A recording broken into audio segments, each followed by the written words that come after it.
National Center of Mathematics sponsored online teachers eminent workshop on algebra, number theory, and graph theory. Distinguished panelists for this event are Honorable VC Sir, Amity University, Haryana, Professor P.V. Sharma Sir, Honorable Chief Guest, Professor Dinesh Singh, also former Vice Chancellor of DU.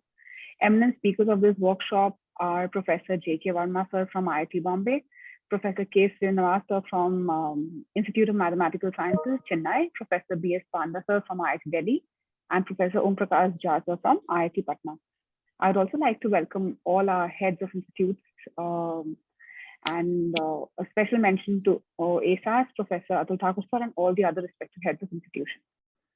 Before we proceed further, I'd like to shed a little light on purpose and goal of the National Center of Mathematics. The Advanced Training in Mathematics Schools, ATM Schools, was launched by the National Board for Higher Mathematics, NBHM, in May 2004. The purpose of these schools is to provide training in core subjects of mathematics to PhD students, young researchers, as well as teachers. The emphasis in these schools is on learning mathematics by implementing it. IIT Bombay and TIFR have jointly established the National Center for Mathematics, NCM, in 2011. The objective is to facilitate quality schooling, which aids researchers and teachers to learn advanced mathematics in an engaging manner. The NCM conducts a teacher enrichment workshop to introduce college, university mathematics teachers to interesting topics in the basic subjects they teach at graduation and post-graduation levels. This workshop is primarily for faculty members of colleges and universities of Delhi NCR and the other neighboring states in India.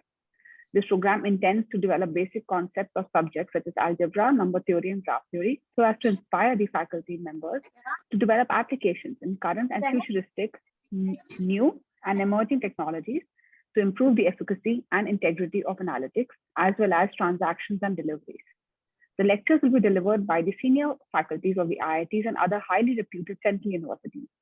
These lectures will be largely interactive and shall be focusing on developing problem-solving skills.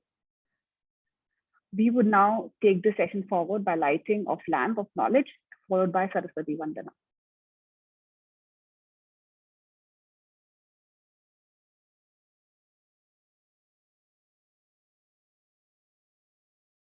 Kurutvam kalyanam arogyam dhana sampadah Shubham kurutvam kalyanam arogyam dhana sampadah Shatru buddhi vinashaya Deepajyotir namostute Deepajyotir namostute Shubham kurutvam kalyanam arogyam dhana sampadah Shubham kurutvam kalyanam arogyam dhana sampadah.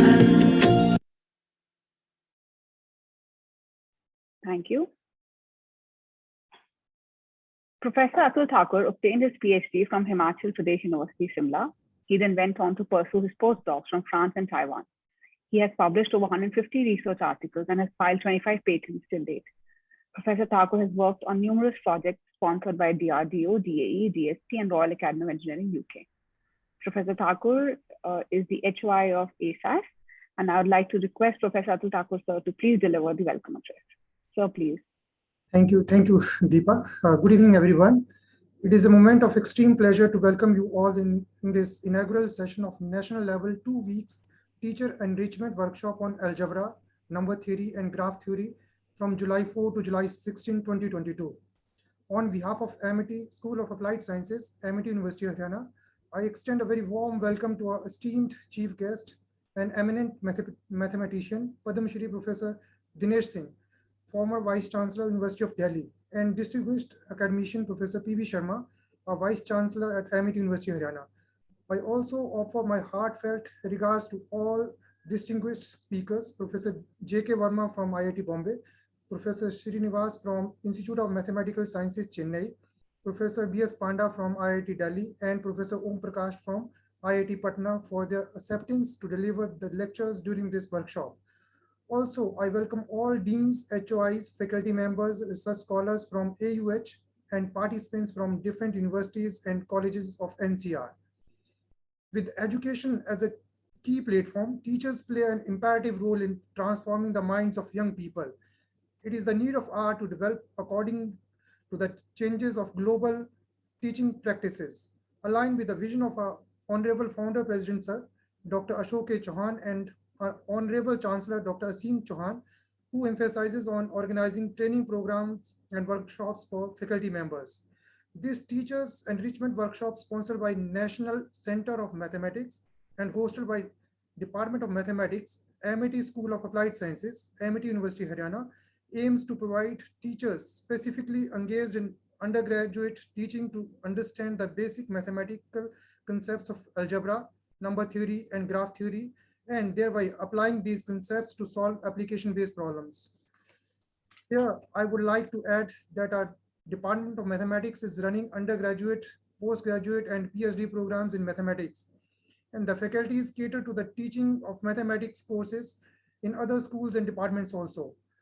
I hope our participants will definitely benefit from the various lectures by eminent speakers of this workshop. We feel privileged to have Padma Shri Professor Dinesh Singh amongst us, former Vice Chancellor at University of Delhi. He is a globally recognized renowned mathematician, educationist, and the receptionist of one of the highest civilian award, Padma Shri, in 2014. For delivering exceptional work and innovative ideas, Professor Singh has received honorary doctorate as a mathematician and an educationist from University of Edinburgh, the National University of Ireland, Cork, the University of Houston, USA, and National Institute of Technology, Kurukshetra. This dynamic personality is one of the masterminds behind creating the Institute of Inventions, Innovations, and Entrepreneurship. Thank you, sir, for your gracious presence. Not taking much time, wishing all participants 2 weeks of full of deliberations and academic enlightenment. Thank you. Thank you, sir. Thank you very much. Now, before I take the honor of inviting our Honorable Vice Chancellor, Sir AUET, Professor P.B. Sharma, to address us, I would take the privilege of introducing sir, though he needs no introduction. He is an eminent academician, institution builder, and has been the founder Vice Chancellor of Delhi Technological University, formerly the prestigious Delhi College of Engineering. He is also the former president of Association of Indian Universities. Professor Sharma has a career spanning over 52 years with experience in teaching and research, which also includes 12 years at IIT Delhi, where he was a professor of mechanical engineering before he took over as the principal of Delhi College of Engineering in 1990. In 2009, he was appointed the founder Vice Chancellor of DTU. He is also the founding Vice Chancellor of Rajiv Gandhi Technological University, Bhopal, Madhya Pradesh. A doctorate from University of Birmingham, 1978, has also been honored, and he has also been honored in 2013 by his alma mater, UB, with the honoris causa degree of Doctor of Engineering in celebration of his academic and research eminence. It was Professor Sharma's inspirational leadership that Amity University has taken great strides in the sphere of sponsored R&D projects and research and has fostered innovations aplenty. He is a man of vision and resolve to nurture world-class education and research, and is known worldwide for his relentless pursuit of innovation, solution-based research, and excellence. May I please request Professor P.B. Sharma, sir, to please deliver his address. Sir, please. Thank you, Dr. Deepa, for your kind words about me. So what a great pleasure, ladies and gentlemen, it is to extend a very warm welcome to our very distinguished colleagues from IIT Bombay, Professor J.K. Verma Sahab, from Indian Institute of Mathematical Sciences, Professor Srinivas, from IIT Delhi, Professor Panda, and from IIT Patna, Professor Om Prakash, and my very distinguished colleague, Professor Dinesh Singh ji, who had kindly agreed to be with us to deliver the inaugural address at this very important national workshop. The privilege of organizing the workshop is being given to our university by IIT Bombay as well as TIFR jointly through the National Center for Mathematics, which our nation has established. You all will agree with me that India always stood taller in terms of its love and respect for mathematics for a variety of reasons. Our own forefathers were tremendously interested in mathematics because for them, mathematics was not just numbers, It was not just numbers 1, 2, 3, 4 up to infinity, or for that reason even zero, as many might assign India to be to the credit for. For them, all these numbers were expressions of divinity. In fact, I have gone to the extent to say that mathematics was the language of the divinity for our forefathers. And that's why their love for mathematics and their respect for mathematics, their love for learning mathematics and decoding the secrets of creation through mathematics, forms and figures and its boundaries there was immense. Their love for astronomy, their love for astrology, their love for relating these numbers to the cosmos and to the entire creation was, of course, very high. And that is why India is the home for the discovery of not only zero, as many may say, but also of all the numbers and associated algebra, the geometry, the geometry, as we call it, and a whole lot of mathematics, including differential and integral calculus and its derivatives today in terms of the sets and numbers. And that is why, in fact, love for mathematics was so high that people like Ramanujan, they even went on to the extent to say that for me, the numbers have no meaning unless they are related, they speak to me in the language of God. And they were able to relate all the numbers and their derivatives to one or the other event relating to the vast creation. So love for mathematics, of course, is well known. And I have seen in my own days from my childhood that mathematics was one of the subjects which Indian students took with tremendous amount of interest. But lately we found that the interest in science and mathematics is fading away, while in fact the importance of mathematics and importance of science for building tomorrow's technologies and causing technology innovations of the kind that we require is ever increasing. We are in the age today which we call the century of mind. This century required tremendous amount of analytical bias for almost everything we do. It requires our decision making based on scientific tools of decision making. These tools are driven by the mathematical formulations and algorithms and combinations of use of basic mathematics and its applied applications for variety of systems and processes and phenomena which we wish to understand today.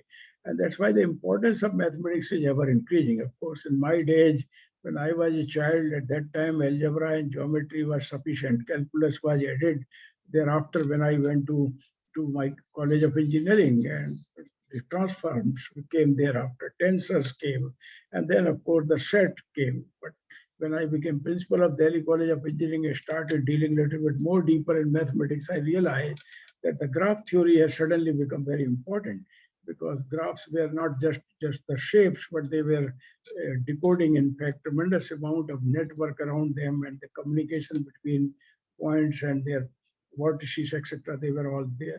So graph theory became very important. Then mathematics, which are utilized by our biotechnologists, became very, very important. The digital mathematics became very, very important as we went towards the information technology age toward the end of the century. And today we find that mathematics has become now the way of life for understanding as well as. Sorry to interrupt you, sir. Professor Dinesh Singh is there, sir. Yeah. Now he admitted. Yeah. So I'm really. He joined, sir. So the Yes. love for mathematics has ever increased, and that is why it's very important for us today to take on board our interest in mathematics, our interest in basic mathematics, and to create and envision that euphoria of interest in the minds of those who are seriously engaged in basic and pure mathematics, to conceive the applications of pure mathematics towards actually the modern phenomena and systems which we are developing today in variety of scientific decisions making tools as well as scientific phenomena. And this requires, in my opinion, tremendous amount of excitement towards pure mathematics.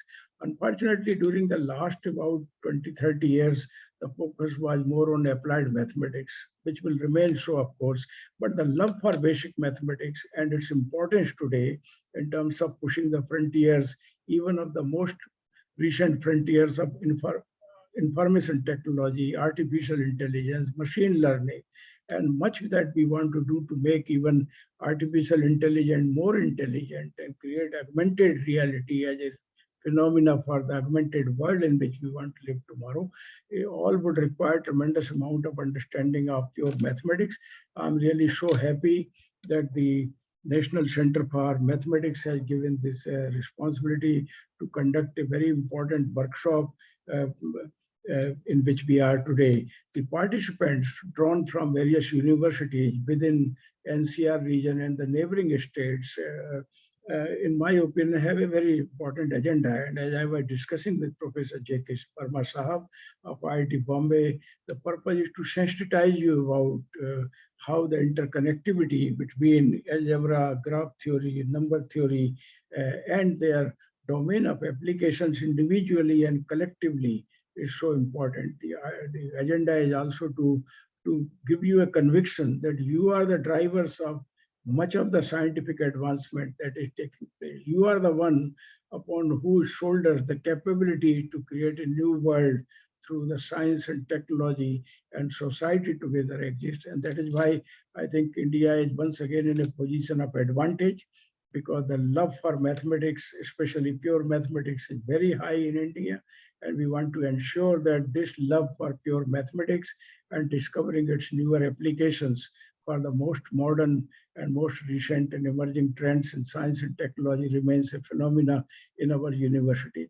In Amity University system as a whole, and Amity University, Haryana in particular, we are very much conscious that the science base of modern engineering is to be strengthened further, and the synergy between science and engineering and technology must be rediscovered. And same is the case with discovering the interface between science, technology, as well as whole lot of humanities and managerial decisions and disciplines which we have. And it is here, I think, it would be very important for us to sensitize our teachers of mathematics, both within here as well as in our universities around, for the cause for which mathematics is there.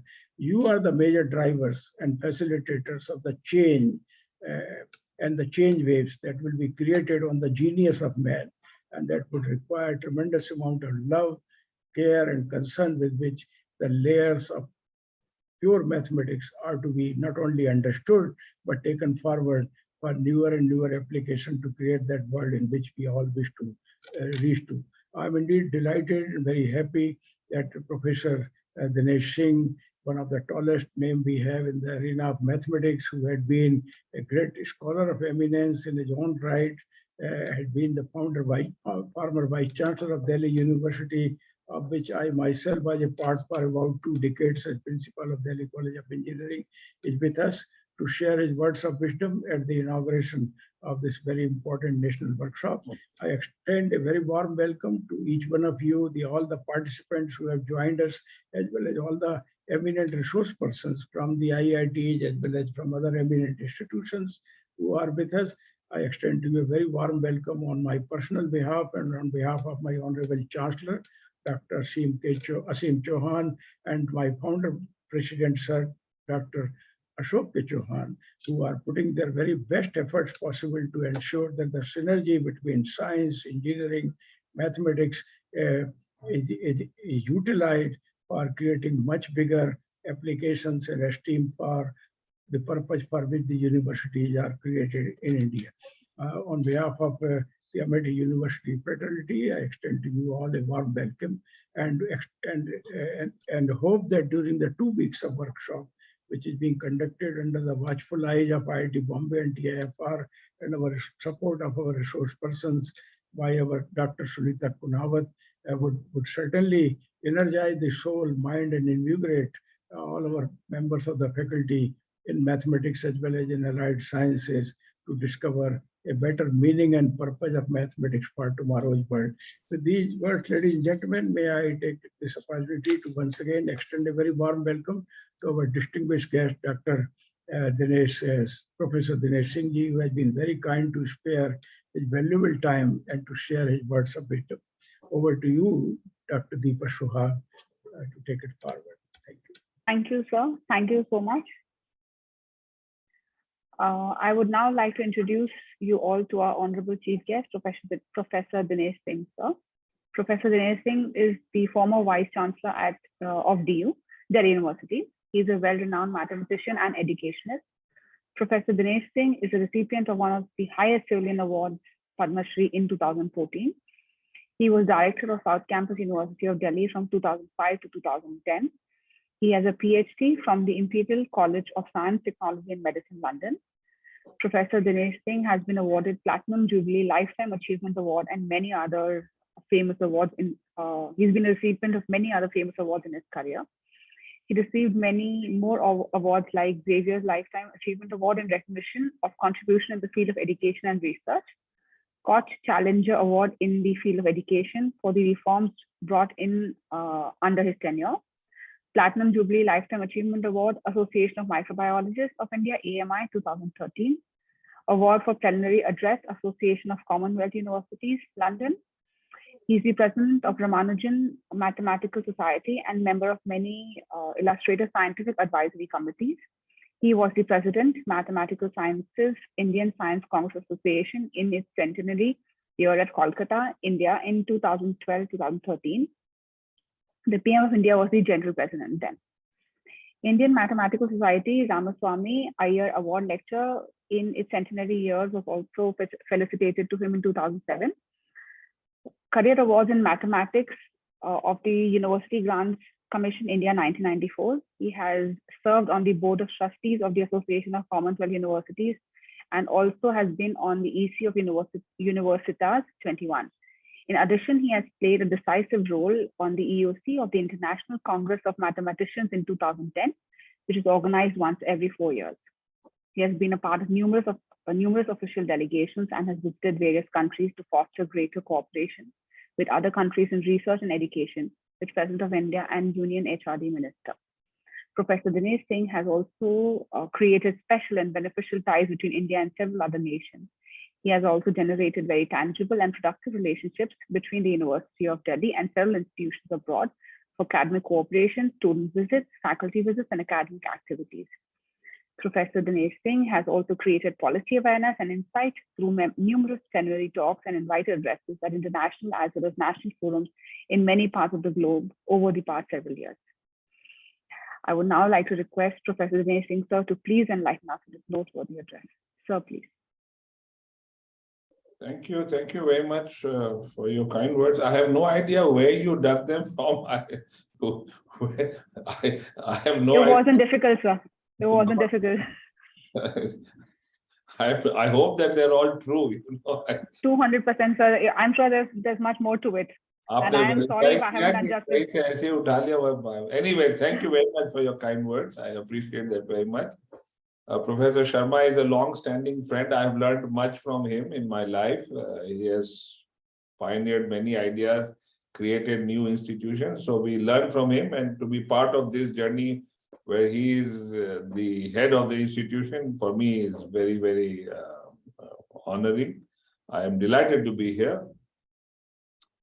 I have a close friend here from the Center for Mathematics from Bombay, Professor Srinivas, one of our leading mathematicians and a long-standing friend again. There are others who have joined. I am not able to name all of them, but thank you so much. Thank you for giving me this chance. I was delighted to hear Professor Sharma speak about the importance of mathematics, and it is nice to see that those who are not directly mathematicians appreciate the usefulness of mathematics. मुझे professor Sharma कभी-कभी फैज का एक शेर याद आता है कि मिन्नत करते अर्श गुजारते कितनी सदियां बीत गईं, मिन्नत करते अर्श गुजारते कितनी सदियां बीत गईं और तोहरे मंदिर में जो नहीं आया वह तो तुम ही थे, वह तो तुम ही थे. This really applies to us mathematicians. मैं देखता हूं, I see that everyone around us appreciates mathematics, and they appreciate it for all kinds of reasons, for its aesthetic beauty, for its application, so on. But in India, very unfortunately, I just don't see mathematicians exerting themselves the way they should to make it more popular, to make its applications tangible, so that our students, our young minds should become engaged with it. There has been an unfortunate divide between what is so-called pure mathematics and applied mathematics. Let me add with clarity that I am not a votary of this or that. All I want is that mathematics should flourish. And if you look at the Indian tradition, we understood this in the way I believe it should have been understood. But now, unfortunately, in this century, in the last few decades, mathematics has sort of become a game for a very few who excel. India has outstanding mathematicians, make no mistake, comparable to the best in the world. But you go one level below and the standards decline very rapidly. Was India like that always? No. In the centuries past, and I'm not speaking for reasons of chauvinism, the Indian contribution to mathematics, and there was no distinction between pure and applied mathematics. And the Indian contribution has been profound. And I'm talking of history here. Professor Sharma will be delighted to learn. A few years ago, the University of Edinburgh gave me an honorary doctorate. When I went there, they had sort of studied my background, my interests, and they knew I was very interested in history. So they gave me a book that was 200 years old, 200 years old, authored by the then Vice Chancellor of the University of Edinburgh, Robertson, who was the leading historian in Great Britain at that time. And the book is a history of ancient India. So let me repeat, a 200-year-old book written 200 years ago, and I have this copy published 200 years ago, authored by the leading British historian of that time, who was Vice Chancellor of Edinburgh. And this book is on the history of ancient India. In that book, there is one chapter which is devoted to a very fascinating manuscript. Robertson writes that he comes across this manuscript from the Karnataka region of India. And he says that it is on astronomy and is in Sanskrit. So he engages the services of the professor of mathematics at Edinburgh to help him decipher the manuscript. And then he reveals some very fascinating things. Number one, he reveals that it is a study of the night sky of the Karnataka region on a particular date. And using mathematics, Robertson and his collaborator, the professor of mathematics, together established that the reading has actually been made on the date that they claim it has been made. The manuscript claims that it is a reading on this date, and using mathematics, Robertson and his collaborator established that it is actually a reading of the night sky on that date. So far, so good. Now, here's the really fascinating part. The date is 5,000 years ago. Think about this. It's 5,000 years ago. Two, the kind of mathematics, this is what Robertson and the professor of mathematics write, that the kind of mathematics they have used is of the order of sophistication of spherical trigonometry. I want the audience here to think about this, even though this is an advanced seminar on teaching you algebra and making you experts in algebra, number theory, and such topics. But there is something you must imbibe. Why do I say this? Because spherical trigonometry, I know that they teach plane trigonometry in schools.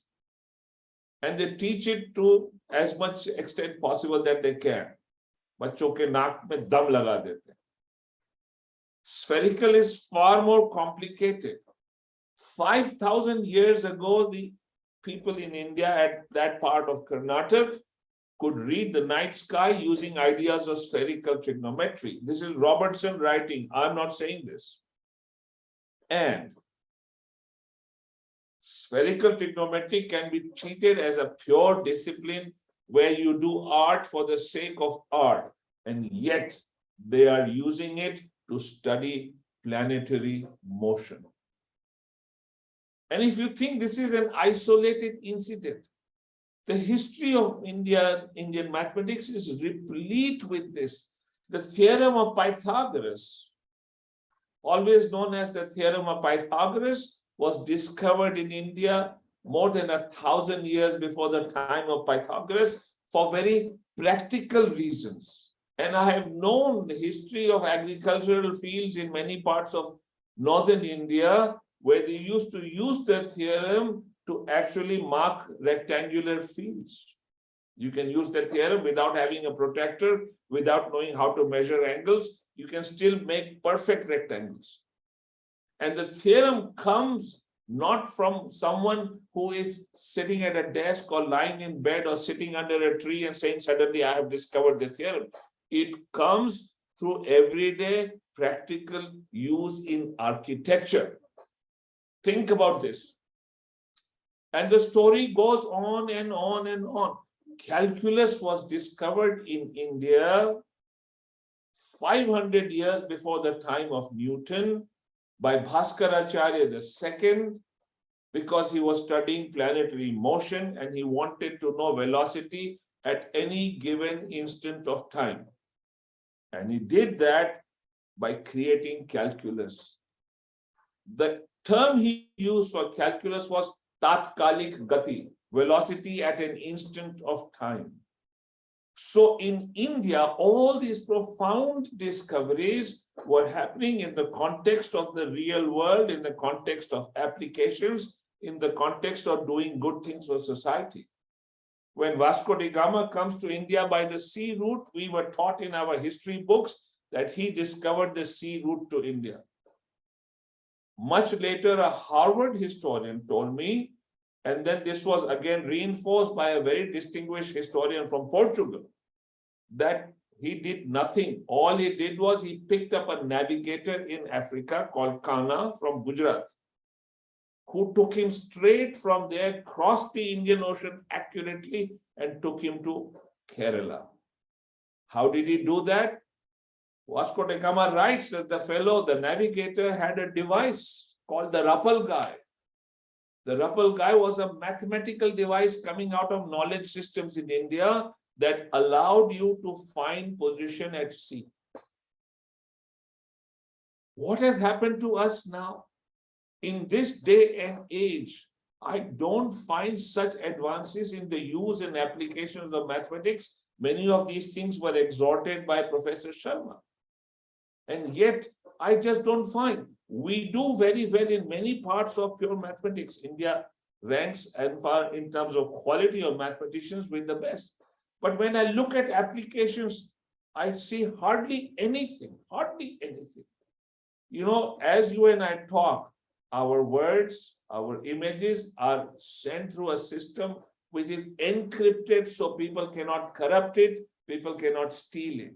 When I send an email, that is also done using a method of encryption. India requires ideas of encryption like anything. The encryption that the email system uses is based on a mathematical idea of the level of schools, high schools. But it was invented by 3 Israeli mathematicians, Rivesh, Shamir, Alderman, and each one of them has become a multimillionaire. We teach that mathematics in our schools ad nauseum. Every child learns it to get into the IIT, and yet we could not find a single way of applying it. Somehow our innovativeness, our inventiveness in mathematics has gone missing for applications. The Google search engine and the company Google is based on the search engine. Really, all its revenue comes from really the search engine. That search engine is based on undergraduate level mathematics and good coding. All that undergraduate mathematics is taught in every college of engineering, every university, college, every IIT. No one can think or could think of such applications. And these 3 undergraduates from Stanford University just created that lovely search engine. So something is wrong. In this seminar today, I know that basics of mathematics will be taken forward. Our teachers will become better at it and they will express themselves better.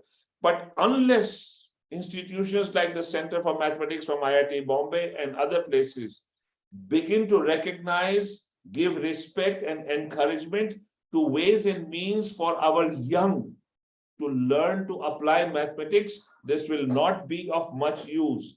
Getting medals or recognitions in pure mathematics is good, but we have been doing it for 70 years since the time we got independent. Have we done anything to better Indian society? Very little.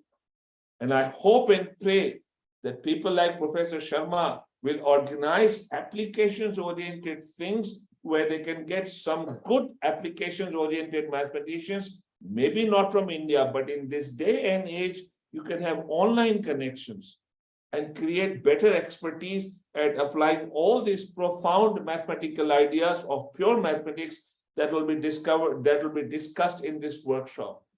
That is why I speak today.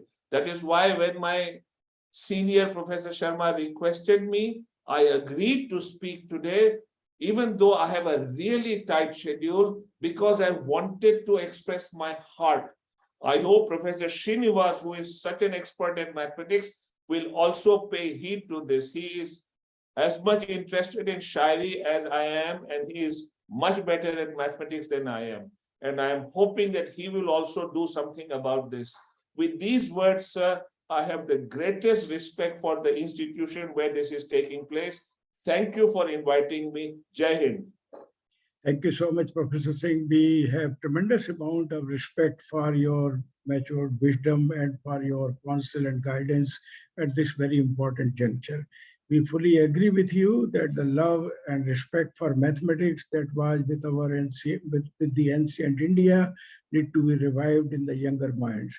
And we also know that there is no escape today other than to submit to the cause of application of mathematics to all aspects of our work life, whether it is design, whether it is manufacturing, whether it is scientific tools of analysis and decision making. Everywhere we need to do this. And what more, even the data, which earlier we used to say data kuch nahi deta. Now we are in an age where we say data sab kuch deta, and therefore the love and respect for the application of mathematics and discovering its profound value for decision making in the age of precision, in the age of nanoscience and technology, in the age of biological sciences where precision matters, I think is more profound. So I'm pretty sure things are going to happen in that direction. India has a role to play. My only prayer is that my scientist friend often say mathematics is not a science. I need to tell them that mathematics, without mathematics, there is no science. For our forefathers, mathematics was in fact the foundation for science. And it was the language of divinity, as I said in the beginning.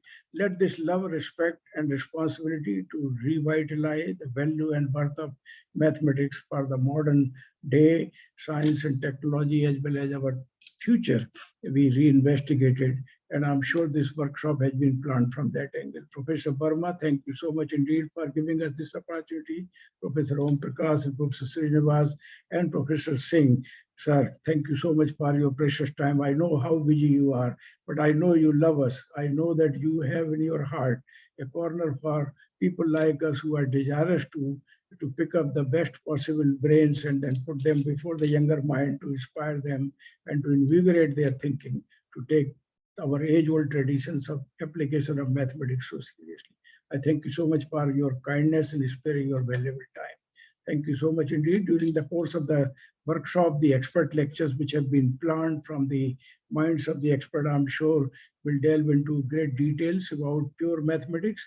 My only prayer is that every time we talk of pure mathematics, we must necessarily indicate its applications so that the younger minds are able to take pure mathematics with the same charm, love, and affection with which they take the transformation and other applied part of mathematics together. But that responsibility, I'm sure Professor Verma and Professor Om Prakash and Professor Panda and Professor Srinivas would would bear during the course of this workshop. Thank you so much on behalf of Amity University for giving us this privilege and honor to have you, Professor Singh. Thank you so much. Thank you. Namaskar. Namaskar. Dr. Thank- Deepa. Yes. Thank you, sir. Thank you very much. Thank you. I would now like to request our event coordinator, Dr. Smita Kumawat, to please deliver her vote of thanks. Thank you, Dr. Deepa, for giving me this opportunity. A very good evening to all dignitaries and participants. It has been such an honor to be a part of this wonderful event. On behalf of the Amity University fraternity, it is my proud privilege to express our deepest gratitude to our guest of honor, Professor Dinesh Singh. Thank you, sir, for accepting our invitation and for being here with us today. We are blessed to have a bundle of talents and a great personality with us in the field of mathematics today. Your thoughts and address have truly inspired us.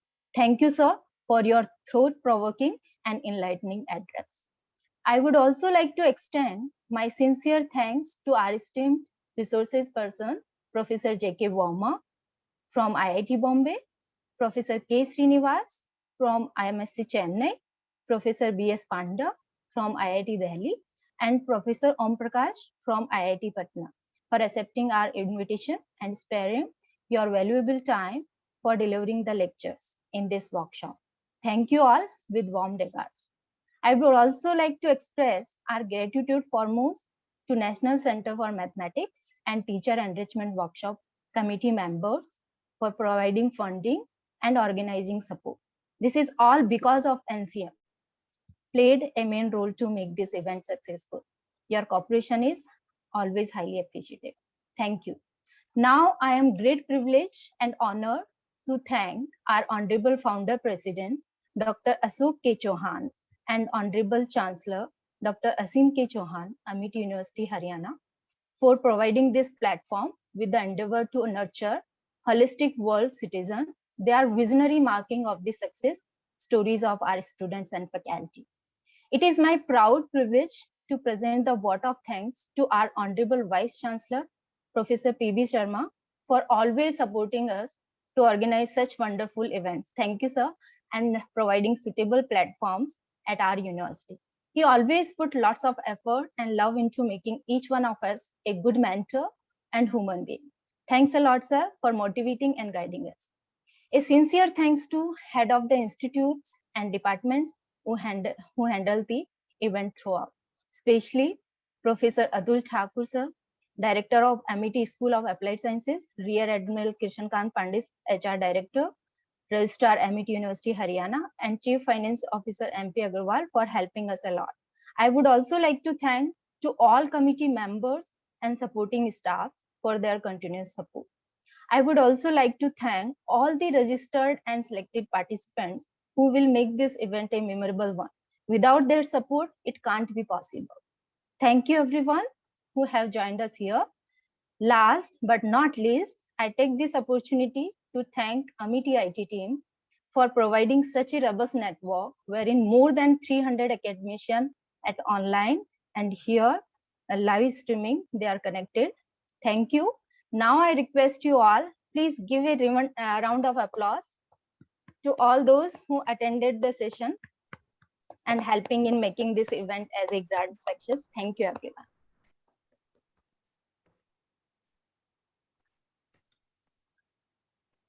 Thank you, ma'am. With that, I believe we can close the session today, sir. P.V. Sharma, sir, if with your permission. Yes, I think the inaugural part is over, but the nitty-gritty of exciting the imaginations and invigorating the minds of young and old towards discovering the value and worth of pure mathematics and its applications to modern life and modern systems of our studies remain. And I'm sure from the expert lectures, you would be able to visualize the meaning, value, and worth of mathematics much more than otherwise. Our forefathers have said, Ekam Sat Vipra Bhavda Vadanti. But they also said that the God is one. And if God is one, they also said, Aham Brahmasmi. They kept on, in fact, integrating and relating all the numbers to the philosophical, spiritual, as well as physical aspects. 5 fingers given by God Almighty are synonymous to Panch Bhutaj, which are there, and likewise the Saptarishis and Navagrahas. But more than that, the zero, which otherwise is said to have been discovered lately, really speaking, it goes back to the Rig Veda, where Om Purnamada Purnamidam Purnat Purnamudachyate. Our forefathers had tremendous love for mathematics. At that time, they said, Jivem Sardasatam, that you live for 100 years. How could 100 come without number 1 and number 0 together? Likewise, in fact, 108 number and so on. And in our Yajurveda, they say Ekam Chame, Triyam Chame, Pancham Chame, Shaptam Chame, Navam Chame, Ekadash Chame, Triyodash Chame, and so on. So all these numbers, including the 0, belong to the profound wisdom of India and Indian mind. And I'm sure today, through these sets of these numbers, through the graph theory, through the number theory, we can imagine a new world in which we are taking deep plunge on analytics, on data sciences, on artificial intelligence, on machine learning, and understanding the complex phenomena and systems and processes, both of nature as well as of our own creation. So with these words, ladies and gentlemen, may I take this opportunity to invite our eminent experts to take on hereafter and enlighten us on the profound wisdom of mathematics and what lies ahead through its application. Thank you so much indeed for giving us this opportunity to have the inaugural function to initially set off the agenda of taking us on the profound and happy journey of walking several hundred miles on pure mathematics and envisioning and witnessing a bright future ahead. Thank you to you. Thank you. Thank you so much, sir. Thank you, sir. I would now like to thank everyone for joining in. And I guess with this, we can close the session for today and hoping to see you for the rest of the 2 weeks. Yeah, now we Vinita? continue Let next the plenary session begin, yes. Please. Yeah. So we close the meeting, sir, VC sir? Yeah. Dr. Deepa, now Dr. Kumawat will take on Okay. for the presentation. All right. Thank you, sir. Good evening. Deepa, Thank you, Dr. Deepa, for excellent job done. Thank you. Thank you. Thank you, Deepa. Thank you, ma'am. Thank you. Pleasure is all mine. As for the knowledge of the participants present here, an eminent expert, Dr. Deepa Suhag is a biologist who uses mathematics for a good cause, and she is a great innovator in her own right and a great researcher who has recently discovered the power of healing through what she called hydrogel, actually. And her high impact publication has brought tremendous amount of credit to her, to Amity University, and to the scientific community. She also has sponsored projects from the DBT, and she is also one of our very strong pillar of strength in the area of biological science, having a deep love and respect for mathematics. And her sister is an artificial intelligence and data mining, who also had tremendous love for mathematics. Thank you, Deepa. Thank you for giving us this opportunity to have you with us at this point. Thank you, sir. Thank you.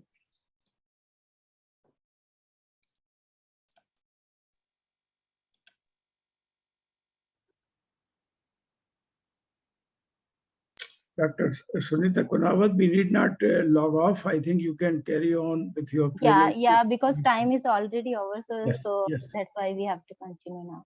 Please. Yeah. So our very first Professor Srinivas, sir? Yeah, Professor Sunita. Srinivas? Yeah.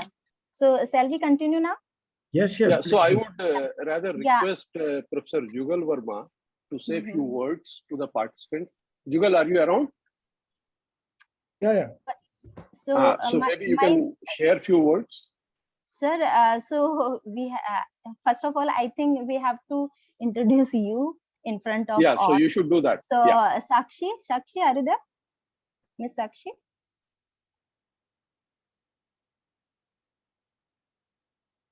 Sakshi? Sudeshna ma'am? Yeah, I am there. Yeah, Sudeshna ma'am, you can continue. Okay. So a very good evening to all of you. I, Dr. Sudeshna Ghosh, Head Department of Mathematics, Amity School of Applied Sciences, welcome once again all the dignitaries, eminent speakers, and participants on National Center of Mathematics sponsored online Teachers Enrichment Workshop on Algebra number theory, and graph theory. I would like to start today's session with a famous mathematics course by Stephen Banach. Mathematics is the most beautiful and most powerful creation of the human spirit. It gives me great honor and pleasure to introduce our first eminent speaker, Professor K. Srinivas, to the gathering. Professor K. Srinivas is from the Institute of Mathematical Sciences, Chennai. Professor has done his PhD from Tata Institute of Fundamental Research, Mumbai. His research interests include analytic number theory, algebraic number theory, and mathematical aspects of cryptography. Professor has published over 41 research papers of high quality, co-edited 2 volumes of JRMS and 1 for Hardy Ramanujan Journal. He has guided more than 3 students for their PhD work and several students for their MSc and MPhil degrees. Not only that, Professor Srinivas has visited several institutions in India as well as abroad as a part of academic collaboration, which includes Queen's University, Canada, University of Turku, Finland, Department of Mathematics in Paris, Geneva, Rome, and many more. He is a member of various mathematical sciences. He has delivered several talks on the mathematics of Ramanujan, out of which one is available on the Ramanujan Mathematical Society official page. Thank you so much for joining and bestowing us with your presence. Now, I would request Professor Srinivas to deliver his lecture. Over to you, sir. Welcome from my side to all of you once again. Welcome to you, Professor Srinivas. Thank you, sir. Thank you very much. A few words from Dr. Verma in the beginning may not be a bad idea, but yes, up to you. I mean, I leave it. Yeah. So let me take over. So, I mean, Professor Jugal Verma is also the chairman of National Center for Mathematics, which organizes a lot of outreach activities to develop the mathematical culture of our country, and it has been extremely instrumental in doing so. So for this program, I would say that मैंने जुगल जी का जो यहाँ presence होना मेहरबानी भी और मेजबानी भी, जैसे फिराक जी ने कहा था, फिराक गोरखपुरी ने कहा था, तो जुगल जी आप अपना कुछ मंतव्य रखें यहाँ पे so for the participants. So thank you Srinivas. So I welcome all the participants to this wonderful program for 2 weeks, which has been put together by Srinivas and Professor Sunita Kumawat. The National Center for Mathematics has been in operation for last 10 years. And it endeavors to spread love of mathematics among teachers, PhD students, and advanced researchers. So it is our fond hope that once you connect to the National Center for Mathematics through any program, you will live with NCM activities throughout your life. A teacher is a lifelong learner, as they say. And the purpose of these programs is to make you learn some interesting mathematics, which is very close to what you teach, in your courses. But a teacher, should be knowing much more than what he or she is teaching. And so therefore, the programs of NCM are designed in such a way that we present some interesting topics in a novel way, so that you continue learning more and more mathematics. So that you can excite some bright minds in your class. So I want to thank the Amity University for taking initiative in organizing this program. Although this program is online, we are slowly moving towards offline programs, and we hope that in future we will have physical programs in Amity University in various campuses throughout the country. So that we can pass on the excitement of mathematics to teachers and PhD students and advanced researchers.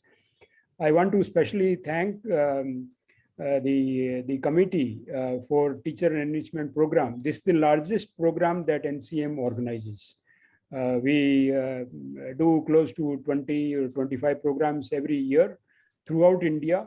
And the teachers have shown great interest in these programs. So I hope that the interest continues and we train a large number of teachers through these programs. And I hope that this is just the beginning, and we will do such programs in all areas of mathematics, including applied mathematics. The applied mathematics is gradually gaining importance, as you all know. And we do have a new breed of very young applied mathematicians in the country. We are bringing them together to do programs in applied mathematics. In fact, this year, we are now in the process of putting 15 workshops in applied mathematics, specially meant for college teachers and young engineers from industry. So it will be very, very soon. We will make this announcement on the NCM website. And you will understand that how much importance NCM places on applied mathematics. And let us hope that through the efforts of various committees, such as this one, headed by Professor Srinivas, will make these programs a success. So with these words, I thank everyone involved in organizing this program. Yeah. Thank you, Jugalji. So this program's actually, it was conceived few years back, and because of COVID, we could not hold it at that time. But Sunita persisted on it that we must have it in Amethi, and Amethi is a very good place, and it has a very nice infrastructure, and we wanted to have it again offline. But then, thank you, sir. Thank you. But then, recently, before, around January, February, things started getting worse. Corona cases started increasing. Then she was scared. She said it's better not to, have it offline. So we again reverted back to online. So, देखिए, समय अच्छा बिताने के लिए हम दो काम कर सकते हैं, या तो शायरी कर सकते हैं, कवि सम्मेलन कर सकते हैं, क्योंकि या तो दीवाना हंसे या वो जिसे तू तौफीक दे, वरना इस दुनिया में आकर मुस्कुराता कौन है। और दूसरी बात है, या तो फिर गणित के सत्यम शिवम सुंदरम को आत्मसात कर सकते हैं हम लोग। तो ये कार्यक्रम जो है, ये दूसरा पहलू के ऊपर में ध्यान है। मुशायरा कभी और कर लेते हैं, ठीक है। तो मैं I'm really grateful to all my colleagues, Professor Jugal Verma, Professor Om Prakash, and also my elder brother, Bhavani Da. We are from the same university, Sambalpur University, okay? We're product of the same university, who have, they have consented and they have stuck to the program, okay? And जो कीमती वक्त उन लोग दे रहे हैं, हमें उम्मीद है कि सभी पार्टिसिपेंट्स काफी तवज्जो के साथ सुनेंगे, और हमें यकीन है कि आपका कल जो है आज से बेहतर होगा, यही उम्मीद है। तो इतना ही कहूंगा कि मुस्कुराती जिंदगानी चाहिए, गणित में कुछ ऐसी रवानी चाहिए, सारी दुनिया एक हो जाएगी, बस एक उसकी मेहरबानी चाहिए। तो चलिए फिर प्रोग्राम का आगाज करते हैं। एक चाय ब्रेक ले लेते हैं 10 मिनट का, then we will meet. Okay. What do you say, Sunita? Up to you. Yes, sir. Yes, sir. Sure, sir. So we take a can. short break of 10 minutes and we will meet right after 10 minutes. Yeah, we can. Yeah. Okay, sir. Yes. Link of the program is same, Sunita? Yeah. Same. Yes, Let us keep it as it is. We'll just meet in 10 minutes. Huh? That's fine, right? You may switch off the recording. You can start again after 10 minutes. Sunita, Thank you. Makshud, are you there? Yes, ma'am. I'm Yeah. stop. Yes, sir. Sure, sir. Yes, sir. Yeah.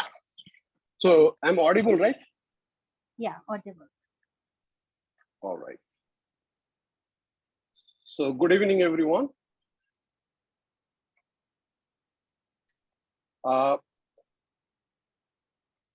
So we will, see some number theory in these lectures. So my title is like the topics that I'm going to cover are summation formulas. Summation formulas, I mean, what is the kind of applications? What do they do? How do they help in understanding certain number theoretic problems? And then Euler's theorem, Fermat's theorem. We will discuss as we go along. We'll see how much we can do it. My request is we should make it interactive. Therefore, anytime that you don't understand, kindly raise your hand or unmute yourself and ask me. All right. So feel free. It should be interactive.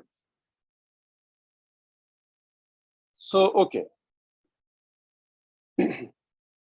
Before we do summation formulas, let's recall.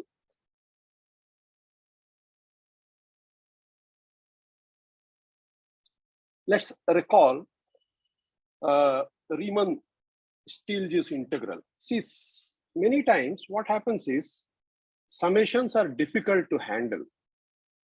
However, integrals are easy to evaluate. All right. So if there is a way of converting a sum into an integral, then we are happy. We are into business. So we will see such things here. All right. Okay. So in that thing, this thing called Riemann-Stieltjes integral, that helps us quite a lot. So before we proceed further, so let us have a brief crash course on Riemann-Stieltjes integral. I will just recall things and you may look at the book of Apostol. So reference.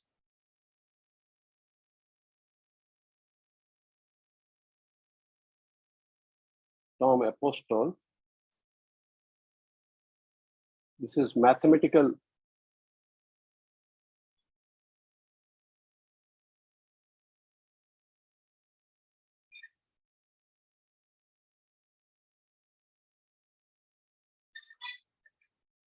analysis,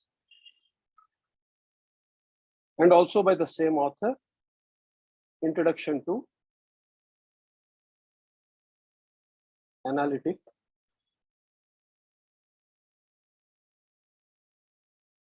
Number Theory.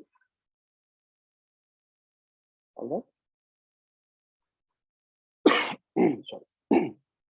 All right. So recall the Riemann-Stieltjes integral.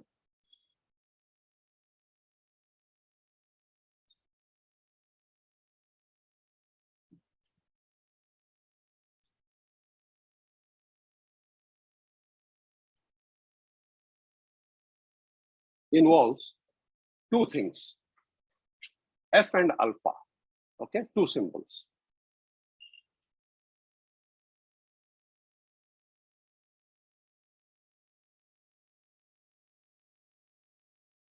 Okay. And the integral is written as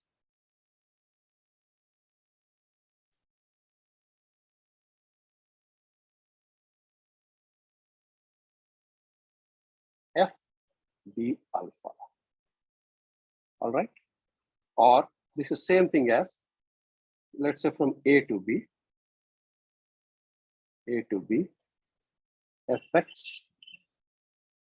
d alpha x. All right.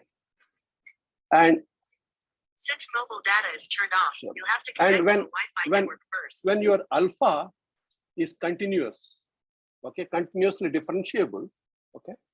So if alpha is continuously differentiable, then this is nothing but Riemann, the ordinary Riemann integral. It is ordinary Riemann integral. Okay. So it is only when alpha is not, continuous or not differentiable, then it's interesting. Okay, and we are interested in that. Okay, so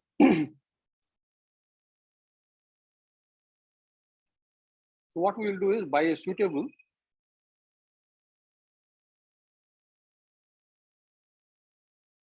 choice of discontinuous alpha, okay, we'll see that any finite sum can be converted into an integral.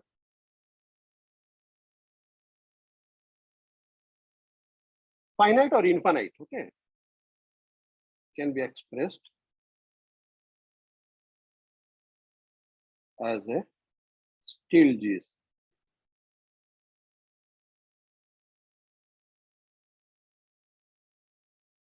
This is a starting point. All right. So how to do that is what we would like to see. All right. So you recall what we do in Riemann integration. We have a partition of an interval. So let's say write it as x0, x1, xn, be a partition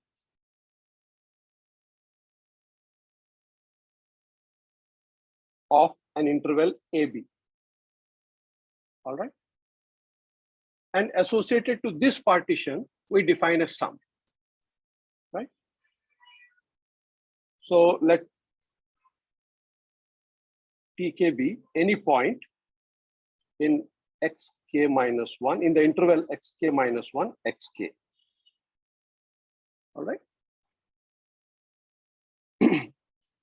Then the Riemann sum, we define the Riemann sum as S of associated to this partition P to the function f and the function alpha as summation f. You get the value of f at this point tk, where tk is some point in the interval xk minus 1 xk, and then delta of alpha k.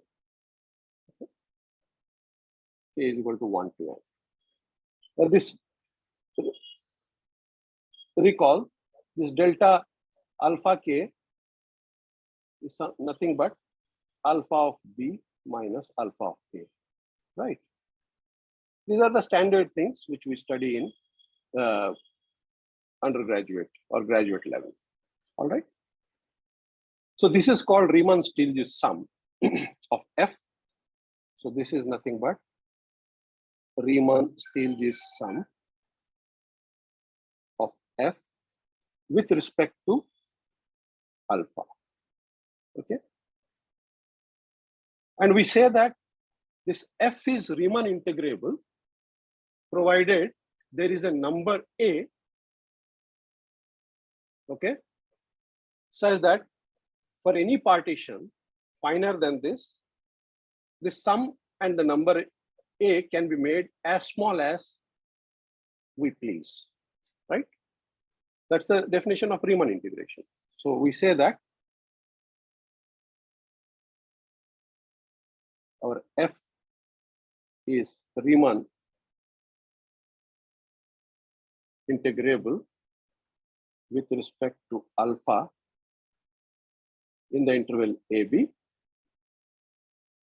if there exists a number a, all right,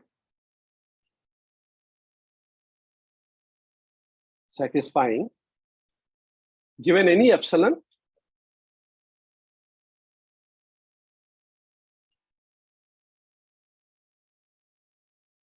positive. Okay, we can find a partition, or there exists a partition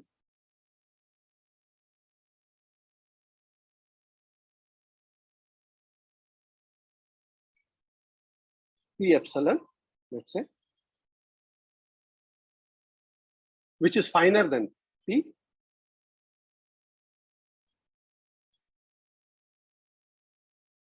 That means P epsilon contains P, right?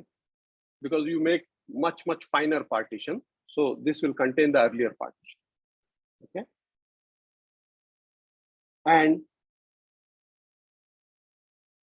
for any choice of points tk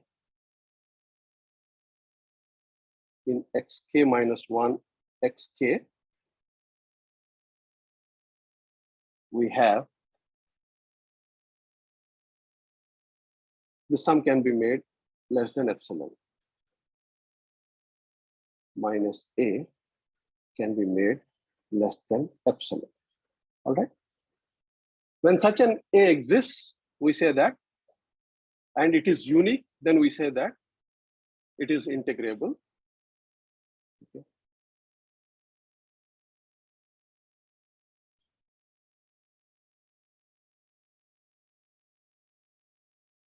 And is unique.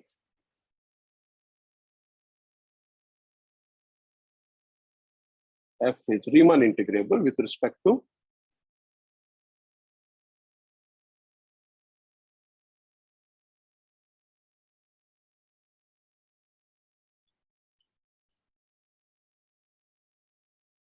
alpha. Okay. And write it as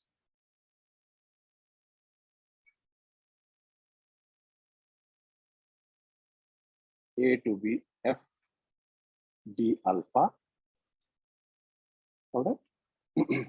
Or same as equivalently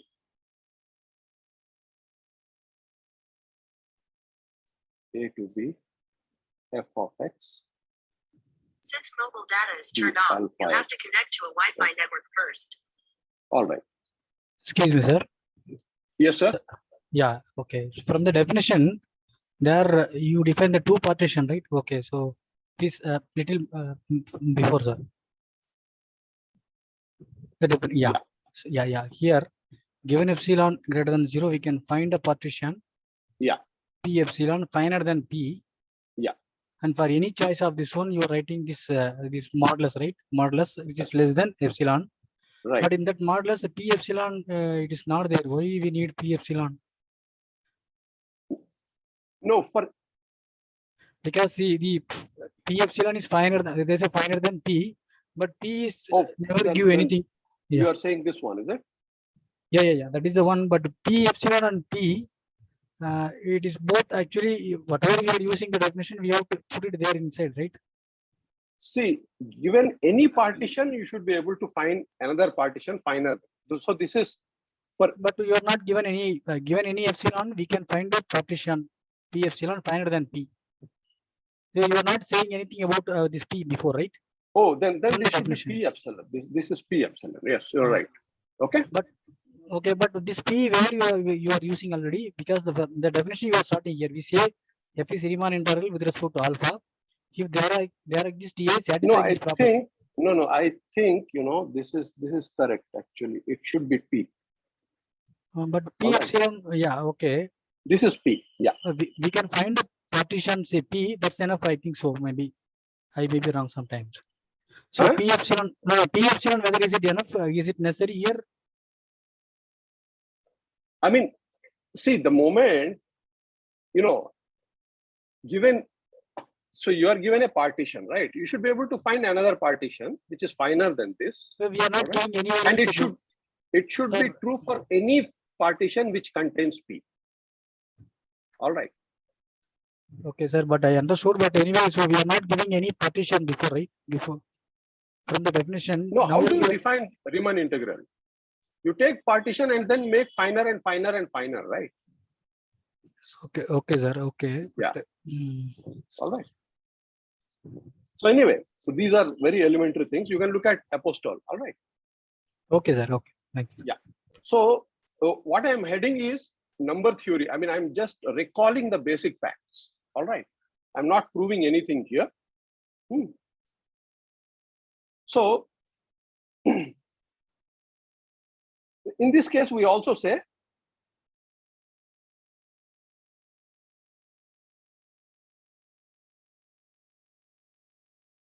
that the Riemann-Stieltjes integral, that is FB alpha exists. And you see if alpha x, observe that if alpha x is equal to x, this reduces to the ordinary Riemann integration.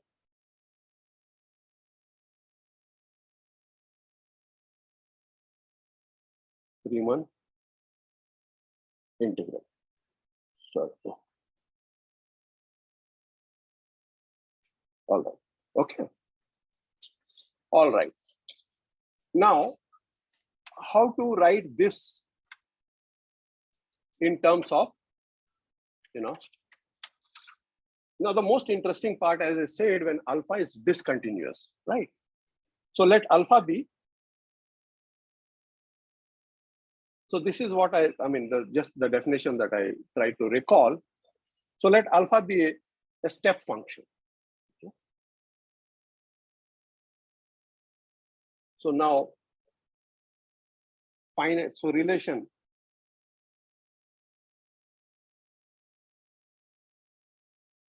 between finite sums and Riemann-Stieltjes integrals. All right. So let alpha be a step function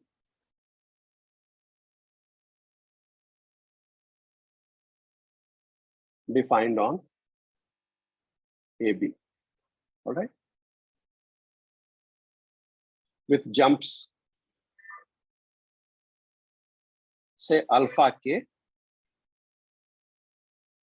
at xk. So again, we have this partition A is equal to x0 less than x1 less than. All right. So this is a partition. And the step function is defined on that. Let f be defined on AB. Okay. In such a way that not both f and alpha are discontinuous from the right or from the left, not both of them. All right.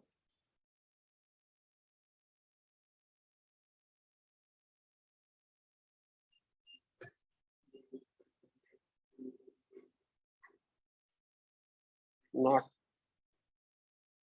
both f and alpha are discontinuous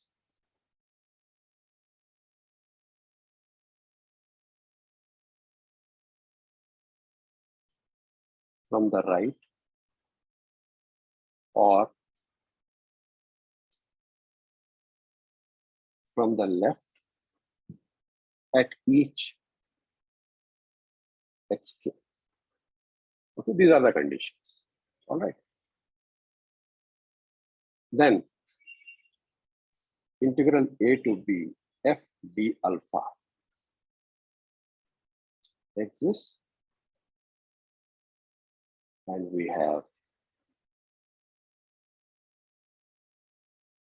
A to B fx d alpha x is nothing but summation f of xk alpha k.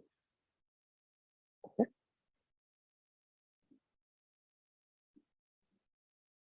This is what I wanted to arrive at. All right. In particular,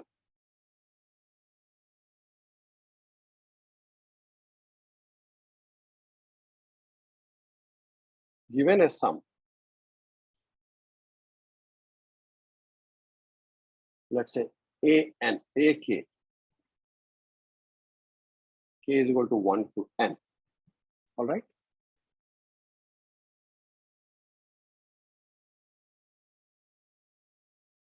Given a sum, because we want to write this sum in terms of the integral, right?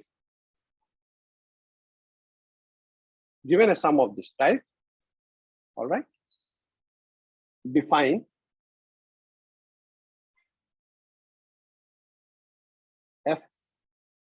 on 0 n,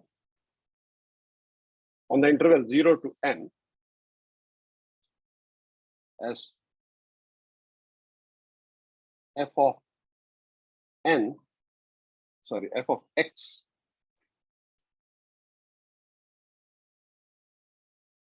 this is equal to ak whenever x is in the kth interval. Whenever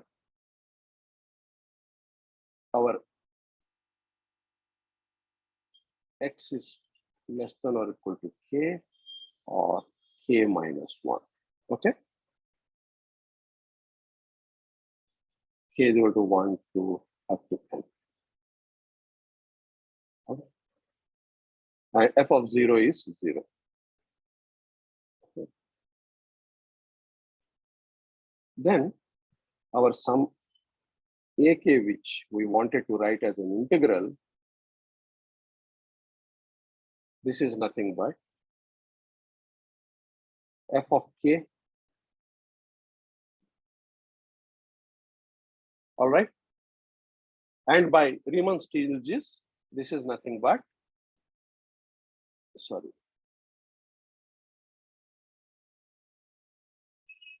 integral f of x d of x. The screen is freezed for me. Yes. The screen is not moving, it is freezed. Screen is not moving. Yeah. Oh. All right. So It's moving. It's moving. wait a minute. I need to do something. So I will stop it again and redo it again.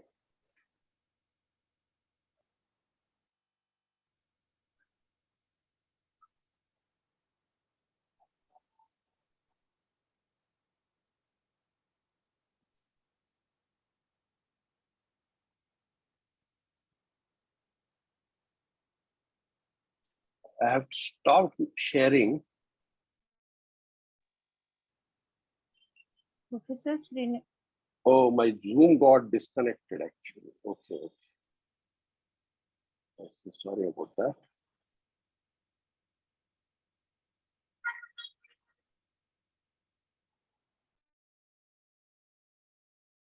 Yeah, I'm in the waiting room. Can you? Okay, I have admitted myself. Yeah.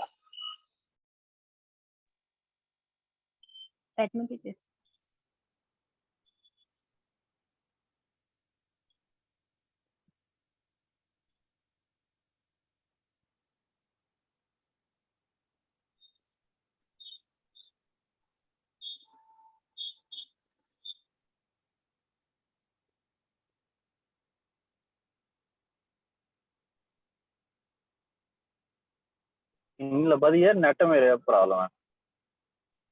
Gaurav, you have to check your network because the screen is visible to all. Then maybe you have the network problem. Not visible, ma'am. Professor Sri, now it is visible. Hold on. Just wait. Yeah. All right. Now it is visible? Yeah, it is visible. Yeah. So my iPad Wi-Fi got disconnected somehow. All right. So this is the important thing. Okay.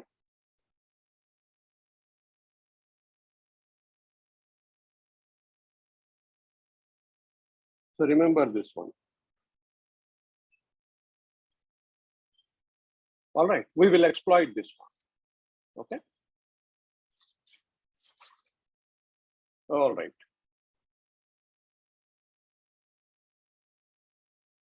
Okay. So in number theory, now come to number theory. All right. In number theory,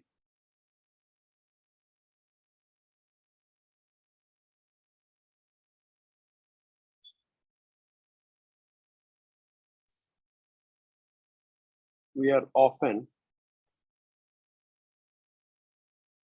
interested in estimating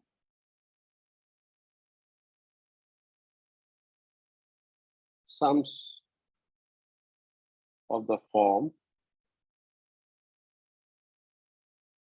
Fn. Okay. And invariably, what we want is, what is the correct approximation of this? So this should be equal to some main term, and it should give us some error term. All right. Sir, could you show once again for what you have written before, because we could not see it. I see. Okay, Yeah. okay. Yeah.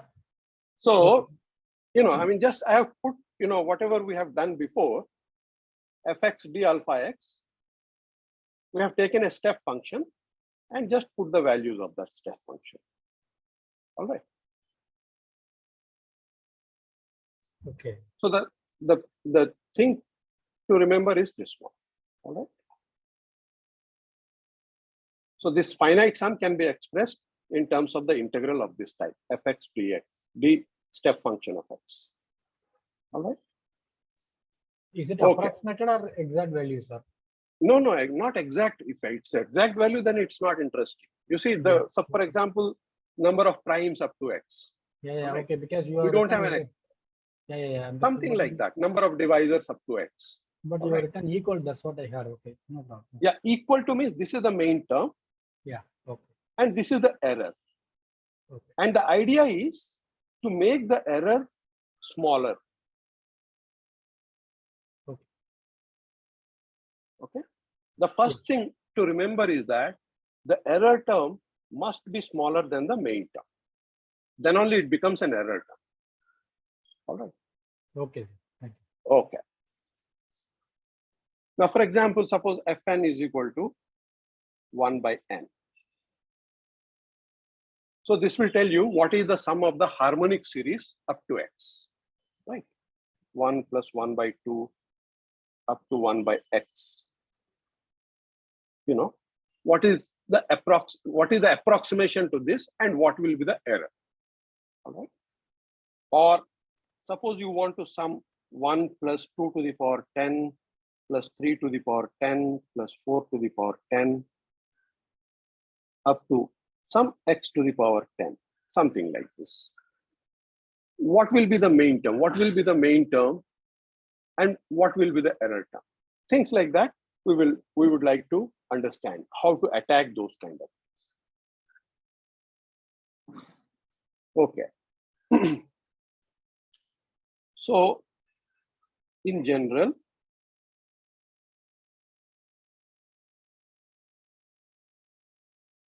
we want to evaluate sums of the type f of n and in some interval, let's say. Okay. And f is a smooth function. That means it has a continuous derivative. Let's say f is given to be like this. All right. So the first thing is to use the Riemann-Stieltjes.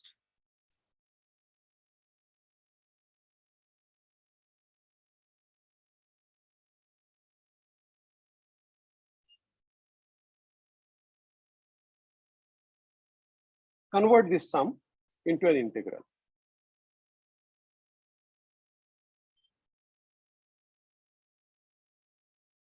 So this is nothing but, you see, if you look at this one, fx d of x. So this is nothing but y to x f of t d of t.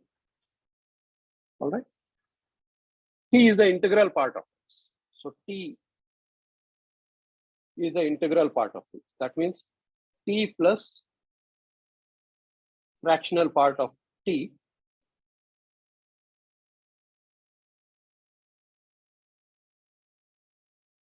t is nothing but integral part of t plus fractional part of t.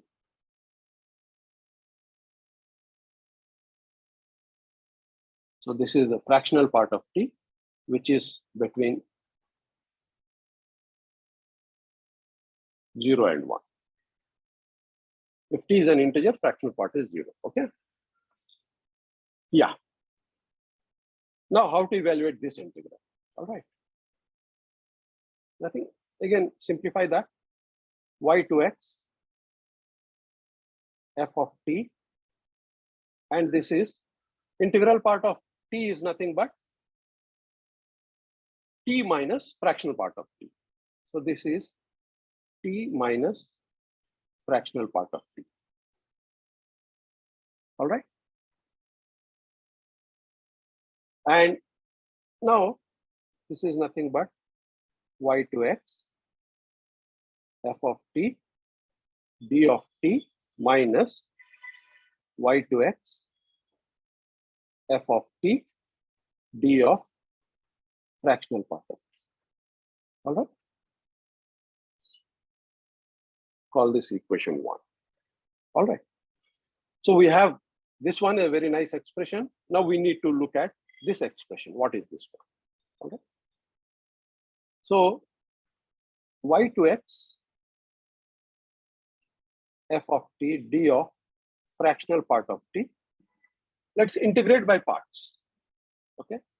First function, f of t, integration of this one, dt. Okay. That will give us f of t, integration of d of t is t,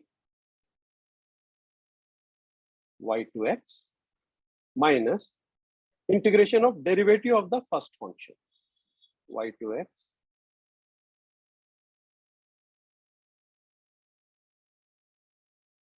f prime t, into integration of the second function, dt. All right. So therefore, what we get is this is f of x,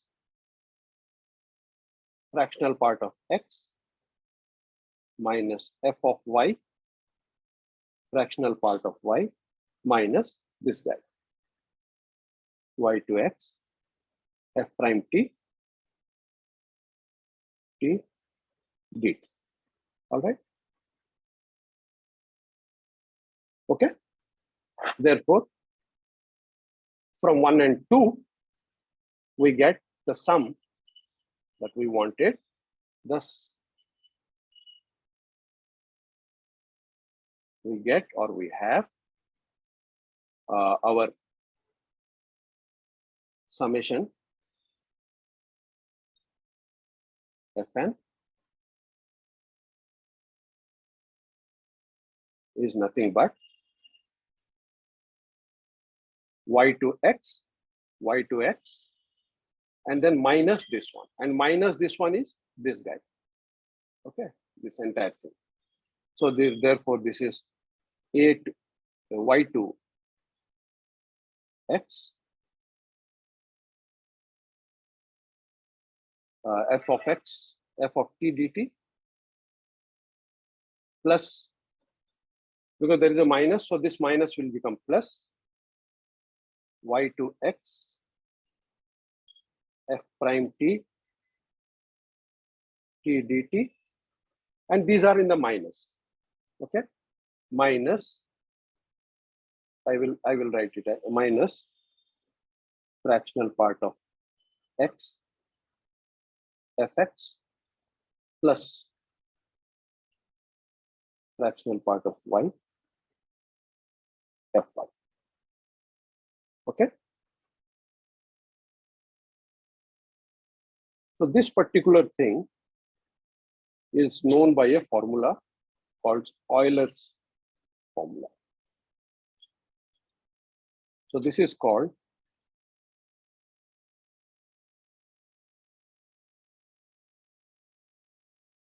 Euler's summation formula. All right. And it's a very, very useful, tool. In fact, anyone who is interested in number theory, they must know this very well, and they must know how to use it. Okay. Okay. So this is very clear, very elementary, just using the definition of Riemann-Stieltjes integration. Okay. In particular,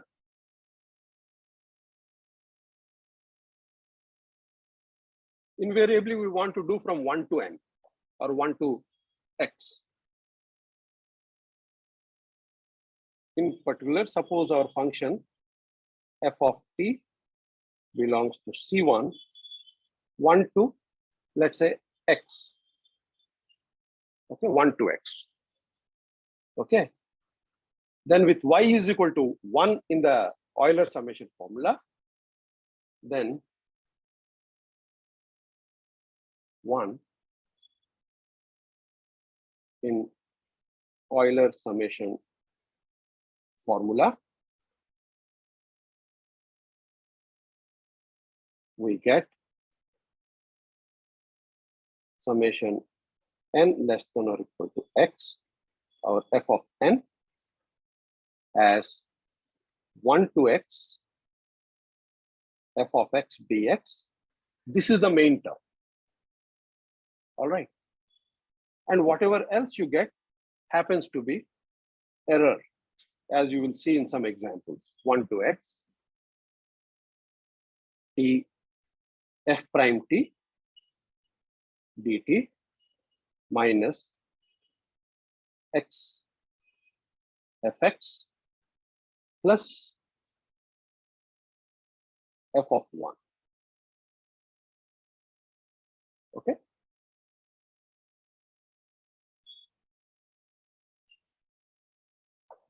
All right. The fractional part of y would be 0. See, I mean, here the sum is n is bigger than y. All right. Yeah, and we want from 1 to, okay. Okay. So 1 is y is equal to 1. So here, you know,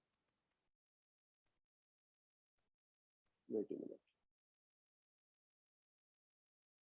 So here, this is nothing but, you know, n less than or equal to x, f of n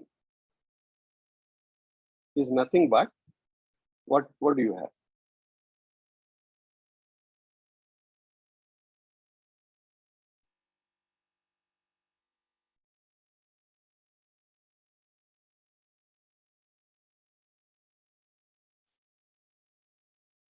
Wait a minute, my pen is, yeah, my pen stops at times.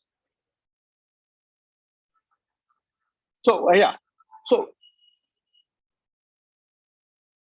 if it is bigger than 1, you know, we have this 1 to x, but bigger than 1 means what? It should start from 2, right? Yes, yes. But we want f of 1 also, right? Yes. So this is f of 1 plus this one. All right. Okay, and therefore that's this why. f of 1 must go to that other. Okay, understood. So these are minute things. You should work it out and you'll get to know. Okay. And I also I will share my notes. Okay. So let's see an example. Okay. Let's example.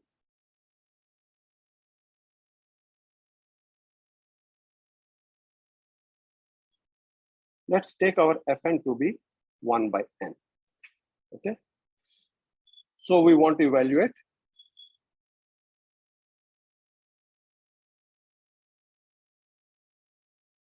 one by x.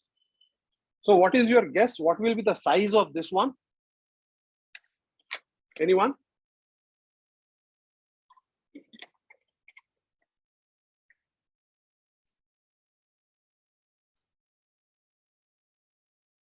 As x goes to infinity, it diverges, right?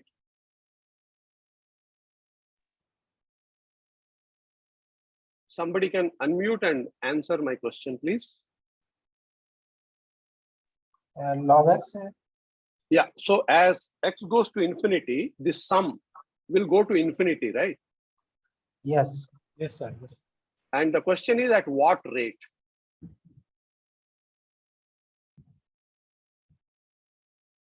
Okay. At what rate it will go to infinity? All right. Let's try to understand that. So, and again, Euler's formula comes into our risk. All right. So summation 1 by n, n less than or equal to x. Let's immediately write as integral. This is by Euler's formula, summation formula. This is 1 to x dt by t, okay, plus integral of t, and f dash t is derivative of 1 by t, which is minus 1 by t square dt. 1 to x minus x by x, because f of x is this, plus 1. F of 1 is 1. All right. So therefore, this is 1 to x dt by t. That will give you log x immediately.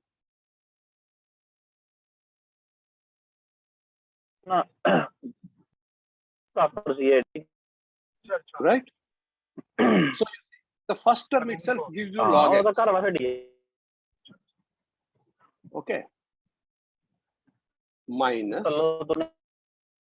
See, those all of you are requested to unmute.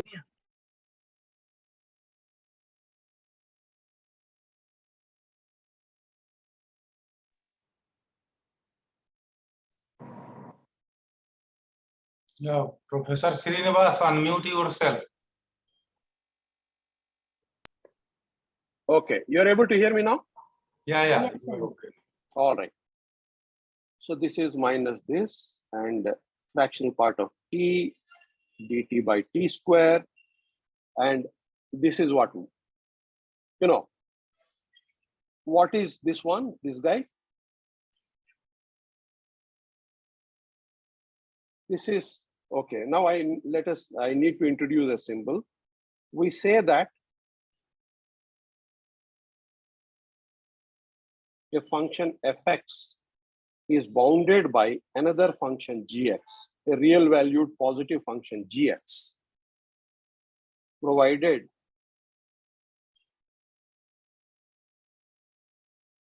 fx is less than or equal to some constant times gx. All right, or it is same thing as saying fx by gx mod this is less than or equal to c as x goes to infinity. Okay, we will use this symbol. For example, if you take a function, let's say f of x is, let's say x cubed plus 3x plus 1. All right, then we can say that f of x is equal to O of x cubed. Okay, why? Because f of x is less than or equal to x cubed plus x cubed plus x cubed, we can write as x goes to infinity. Okay, this is 3 of x cubed. All right, so therefore fx by x cubed is less than or equal to 3 as x goes to infinity. Okay, so we are not interested in what is this constant. All right, and therefore we will say that it is bounded by this function x cubed. All right, and sometimes there is another symbol, f of x is little o of gx. This means fx by gx, it goes to 0 as x goes to infinity. For example, in the above example, f of x is equal to little o of x cubed. Take anything bigger than 1, bigger than 0. So, I mean, to be in the safer side, x to the power 4, let's say. Or 3.1 also you can, 3 plus epsilon you can take. Okay, because fx by x to the power 4 goes to 0 as x goes to infinity. All right. Okay. So with this symbol,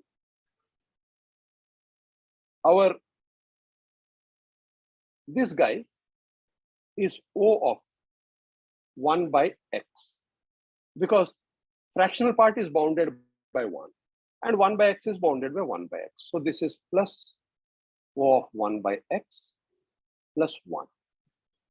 All right. We have this one, and therefore we need to know what is this guy. Okay.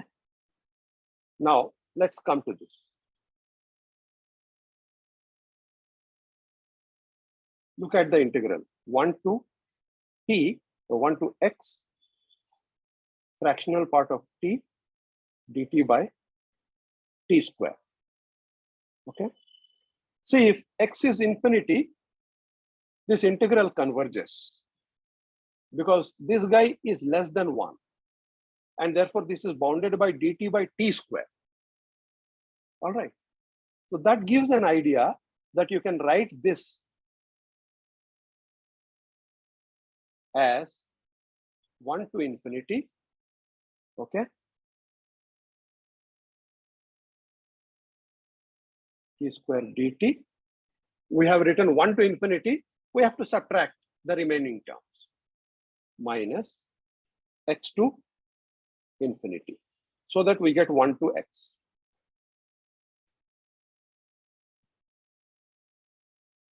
All right. Now this is a convergent integral. Therefore, it's a number. Call this as I. Okay. And what is this guy? This is this x to infinity,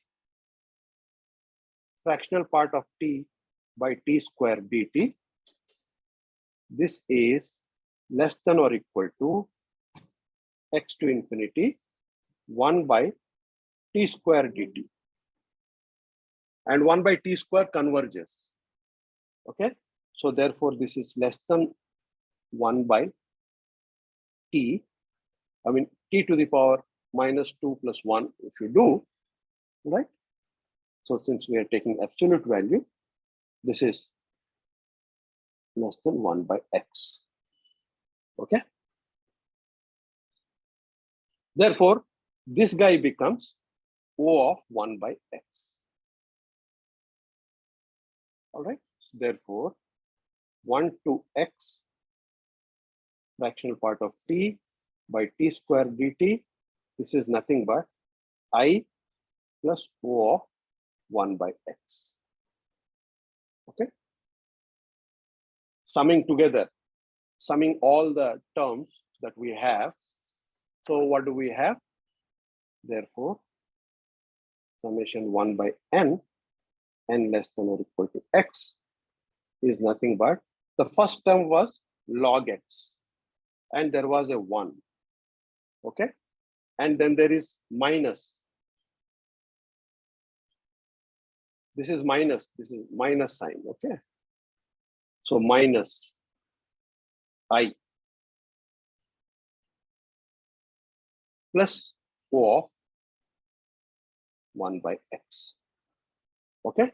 This is what we have got. Now recall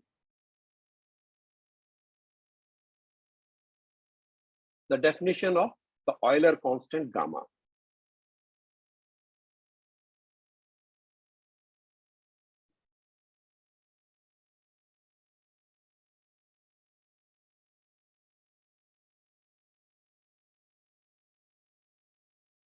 As gamma is equal to, you take the summation 1 by n less than or equal to x, subtract log x,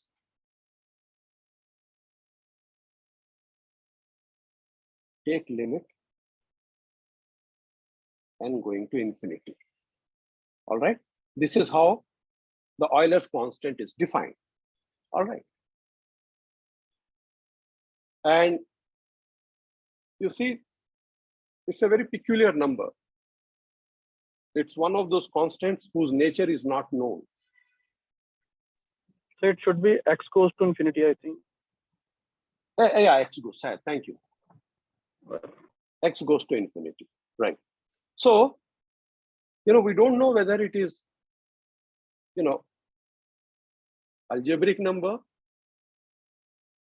Algebraic number means it's a solution of a polynomial, okay? We don't know whether it is solution of any polynomial, or we do not know whether it is transcendental. That means it is not a solution of any polynomial. It is not the root of any polynomial, okay? So approximate value of gamma is about 0.5 something, right? 0.57, something like that. All right. So we do not know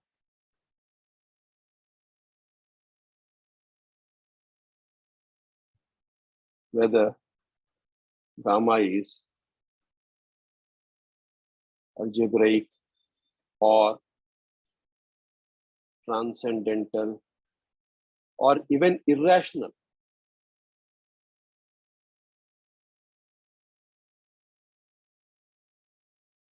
Okay. We don't know whether, we know nothing about this. This is very peculiar. So sometimes you can see that, gamma is also defined as, if you take the gamma function, Euler's gamma function, gamma 0 to infinity, e to the power minus x, x to the power s minus 1, dx. All right. If you take this gamma function, take the logarithmic derivative of this, that means gamma dash by gamma, evaluate it at 1, all right? Then, gamma prime by, no, you don't have to take logarithmic derivative. You just take derivative of gamma.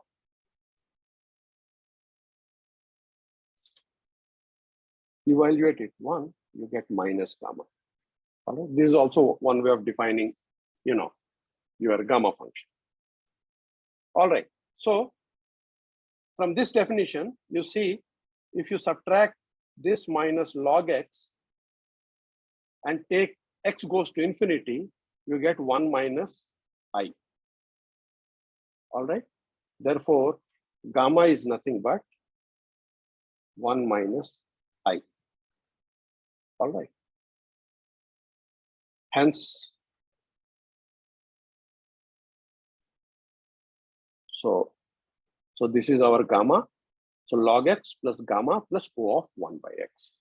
So therefore, summation of 1 by n is nothing but log x plus gamma plus O of 1 by x as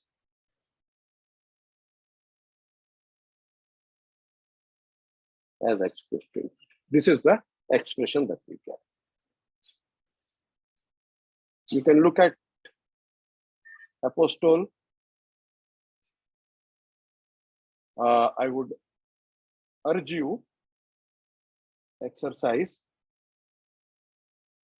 So when I say exercise,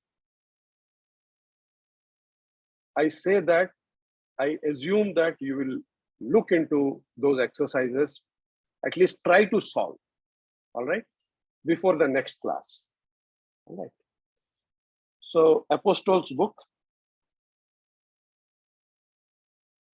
number theory book, chapter 3, where it's written in terms of theorems.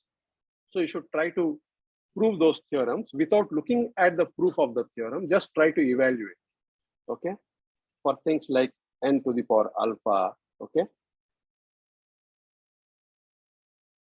n to the power s, 1 by n to the power alpha, okay, things like this are given. But try to do without looking at them. All right. Okay. I think 6:30. So let me do one more, example.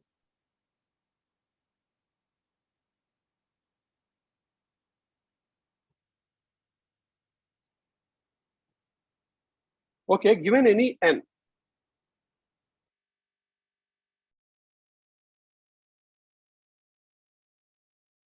how big will be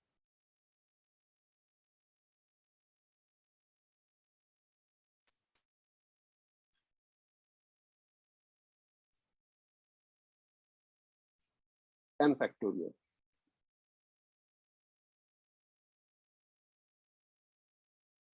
What's your guess? In terms of n, of course.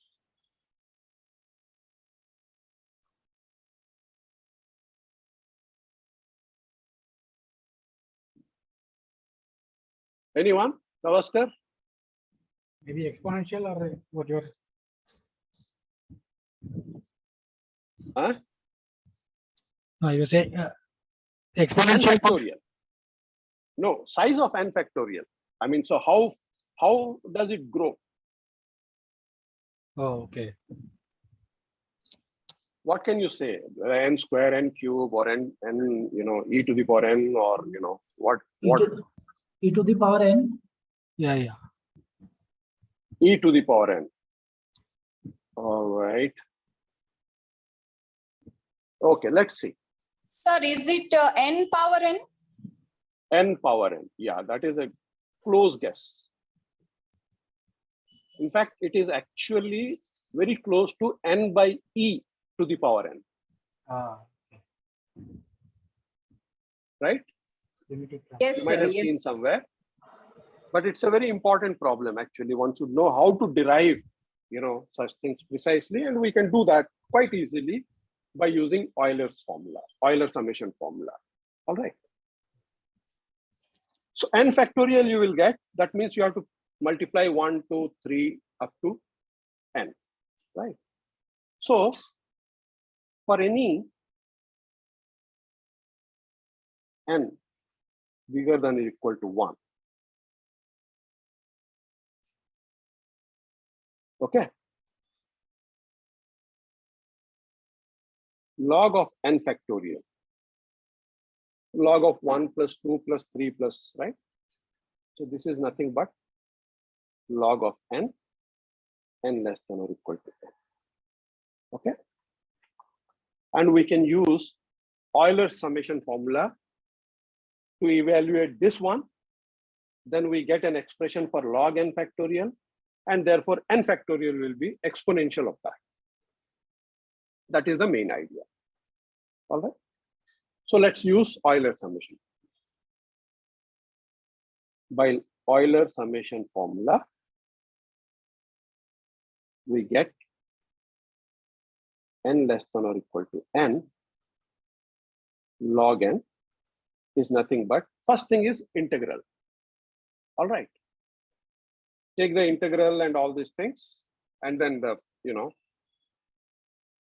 curly, the fractional part of t, f prime t and all these things, and show that this is nothing but n log n minus n, that means this, plus 1 by 2 log n, all right, plus you get a constant c, plus you get an order of 1 by n. It's quite easy to do, all right. So I will give you this as an exercise.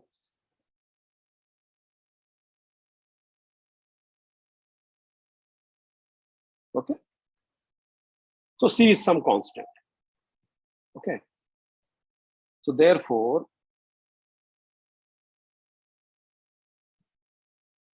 for any positive integer n,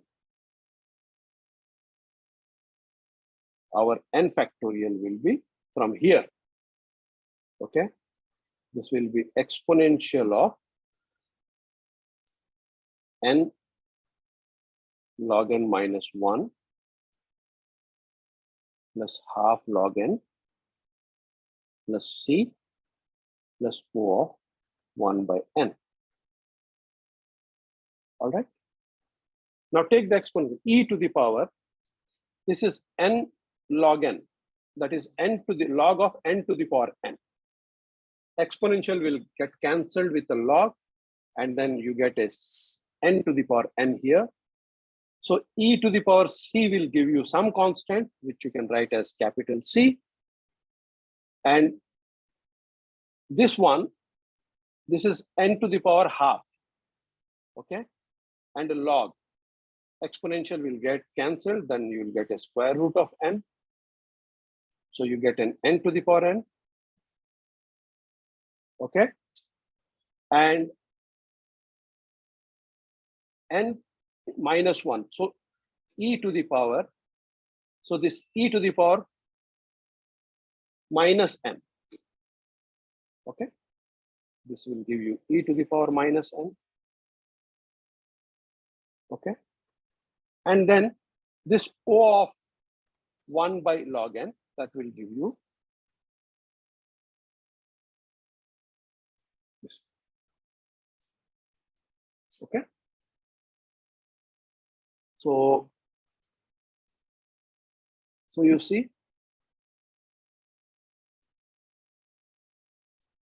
so this is n to the power n by e to the power. So you see this is roughly equal to square root of n, which is very small compared to n by e to the power. Okay. So roughly one says that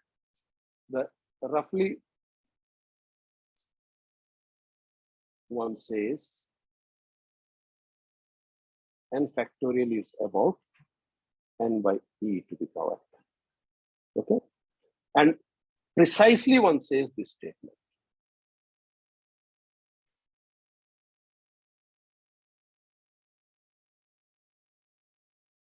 All right. So this is how this, and there are many, many more applications. I don't know how long I should continue today. It is 6:36. We have another one at 7 o'clock.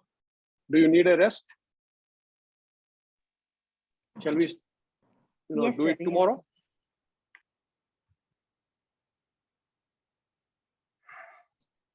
Because I want to do an application to Riemann zeta function. All right. So we can perhaps start tomorrow. Is it fine? Yes, sir. Yes, Yes, sir. sir. Yes, sir. Okay. Then let us take a break for for 15 minutes. Have some tea, coffee, and we meet at 7 o'clock. All of you, please come back again. All right. Thank you very much. Okay, sir. Thank you. Thank you. Okay, participants. So we will meet at 7 o'clock for next session. Thank you. Okay, ma'am. We may leave and then come back to 7 o'clock. Yeah, you have. Okay. Okay. Thank you. Ma'am, where is attendance link? Can you share? We are taking your attendance. Okay, so I'm just requesting you all that you have to rename your name by serial number followed by your SID number. Okay, so that we can identify easily. Okay, ma'am. Thank you, ma'am. What you are saying, I'm not getting. Hello. Ma'am, I'm not getting.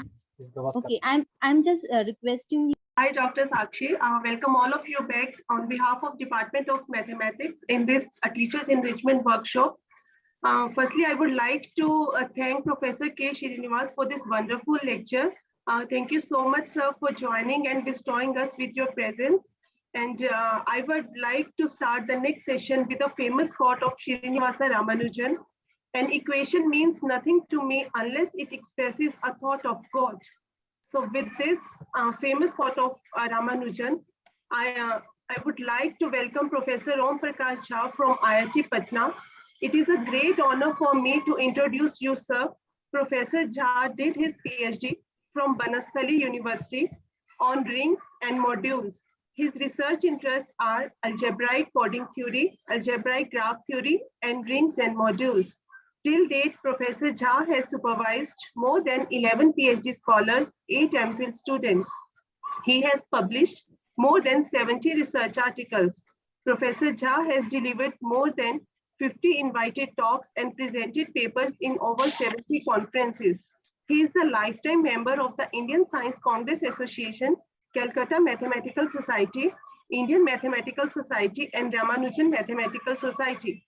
It is impossible to mention his every single accomplishment because they are a lot. It is such an honor for us to have you today between us, sir. Thank you so much for giving us your precious time. Over to you, sir. Thank you so much, Sakshi. चलिए अब आपका है, दरबार आपका है, stage आपका है, सब आपका है, वालिए आप. So, first of all, good evening to all of you. And I would like to share my screen first. I think it should be just.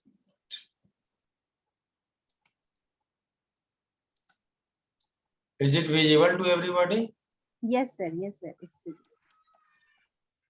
Yeah, now today some problem has been coming to select the ink, and by default it has been coming black, so I think would not be any issue. So yes, sir. It is really pleasure to me to share few points of algebra with all of you. Almost as Dr. Sunita told, that most of you are faculties at different universities and colleges, and everybody aware about the basic of mathematics, and of course about the algebra, abstract algebra. And being teachers enrichment program, it's our responsibility that whatever topics might be possible, few of the teachers who have already not in touch with the topics of algebra, they did their research in some other branches of mathematics. So it's our responsibility that once recall the basic facts of algebra, abstract algebra, and then we can go ahead.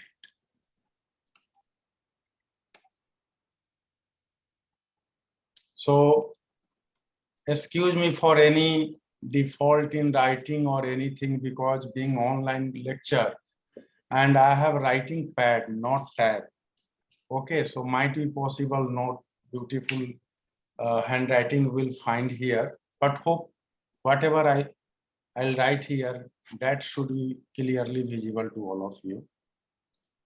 So without making any delay, and being today first lecture on algebra, first I would like to recall the basic facts of abstract algebra. And of course, whenever students have been coming even for interview of PhD or MTech, and if anybody asks from which portion of mathematics you are able to give the answers, then their immediate answer is algebra. I am good in algebra. So I think everybody is good in algebra except me, but I'll try to discuss with you whatever few topics have been planned for this workshop. So before going to algebra, few things I would like to recall about the abstract algebra as you are looking the word abstract. Of course, except graph theory, in graph theory also you will find abstract things, vertices, then edges, but all of the topics looks like abstract, but they have a lot of impact on the application part. On the application, they all have applications. And during inaugural session, few of our dignitaries already expressed their views, how applications can be looked and whatever things we have been studying, these all have applications. And even in real life, whatever things available to us, whatever situation we should have, we have been trying to making abstraction should be required there, so that it would be in the good shape, good look. And of course, whenever we are going for the abstraction, of course, beauty is attached there. So same thing we also earlier mathematician did, and we have been also continuing it.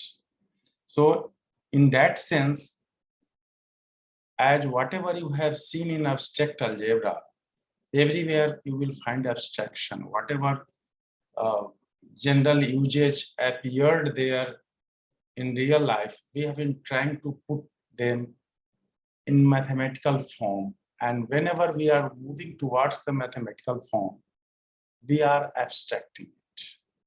And of course, later on, in a simplified way, it has been coming to us. And whenever we are going for abstraction, axiomatic approach is needed there. Axiomatic approach is needed there. And may you can recall few things of your class 9th, 10th. First of all, you have seen certain Euclid's axioms. So similarly in abstract algebra, we are using few other axioms. Of course, these are properties. And with the help of that, we have been going to develop certain things like algebraic systems. Algebraic system. Algebraic structure. Okay. Of course, many advancement came time to time, but I would like to recall here few names, 2-3 names. Quickly, I would like to complete the history a little bit. Just I would like to recall the name of Abel. And in very short span of his life, at 27, he was died. So I think in the beginning of 19th century, 1802 to something 1829, he did a lot of work and tried to find out the solutions of quantic equations. Of course, for quadratic, linear, quadratic, cubic. For cubic, we should have certain rules, not general, but we have. For biquadratic, we have also. But for quintic, it's really tough. And he did a lot of work, and finally he has shown that it is not possible to solve the quintic equations by radicals. And after Abel, just I would like to write also, so that little bit history you can keep in mind. I think 17 or 19, 18, 19, something like. And then later on, a well-known mathematician, just I would like to write his name, Galois. His time was 1811 to 18, at the age of 19, he was died, I think. 21, so 32. Galois. And you have already seen Galois theory in algebra, in abstract algebra. He did work towards that, and some sort of way he was able to solve the equations, not in general, but whatever theory he has given, theorems he has given, that we have been looking in the Galois theory. And I think with this recall and notes, I think we can move towards the topic, whatever the topic planned to cover in this workshop. I would like to move towards that. And before going to the topic, first I would like to recall the definition of. So as I told you, algebraic structure And we are well aware, whatever axiomatic approach we should have, we have a non-empty set and with certain operations. Often, see, for the group, we are taking binary operations. Binary operations. In case of group, we have one. In case of other algebraic structures like ring, vector spaces, we should have something more, more binary operations. So that's why I have written here binary operations. So for binary operation, you are well aware, it is itself a function on a non-empty set G and defined from G cross T, G to G. That is, if we will operate any two elements of G under F, that should be a unique element of G, well-defined element of G. That operation, this function, that is the operation, is said to be binary operation. And if binary operation equipped with non-empty set G, I would like to take here asterisk. May later asterisk will be replaced. Either you will take addition or you will take multiplication. No problem at all. So with binary operation, if certain properties satisfying, conditions satisfying, then we are calling the algebraic structure is a group. Algebraic structure is a group. And I think you can recall quickly about this. What properties should be there? So after binary operation, you have already seen, of course, closure property it has been given, binary operation. So there is no need to use now separately closure property. Once operation is binary, closure property should be there. And then after that, we should have associativity.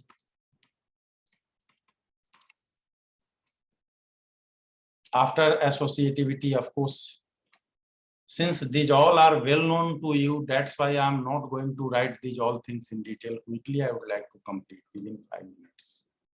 Associativity, then existence of identity. Existence of identity element. You will keep in mind whatever I'm writing here, associativity, existence of identity element, then existence of inverse for each element.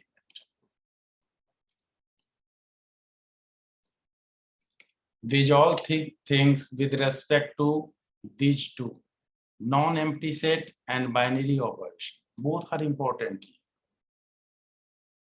May be possible for a particular binary operation, you will have associativity, and for other binary operation on the same set, on the same underlying set, associativity does not hold there. Similarly, if you are changing the set, operation is same, binary operation is same, but changing the set, then may be possible associativity will not hold there. May, with respect to certain binary operation in the underlying set, you don't have identity element. You don't have inverse of each element in the same set with respect to the given binary operation. If binary operation is changed, it may have otherwise. And you should have certain sets where these all properties holds. In this regard, first I would like to write here Z, set of integers. Set of integers. You are well aware with respect to the usual addition. See, later on, we will take any one operation. Often in case context of group, we are preferring multiplication. Otherwise, what operation, if operation is changing, we have in a specified. Anyway, so we are well aware about the set of integers with addition. It forms a group. Not only group, abelian group. Abelian group. With inverse, after existence of inverse, we have also another property, commutativity. Commutativity of the operation. So if these all hold, then we should have abelian group. Many such examples are there: set of integers, set of rationals, set of real numbers, set of complex numbers. These all are formed group with respect to usual addition. Similarly, you can see with respect to multiplication.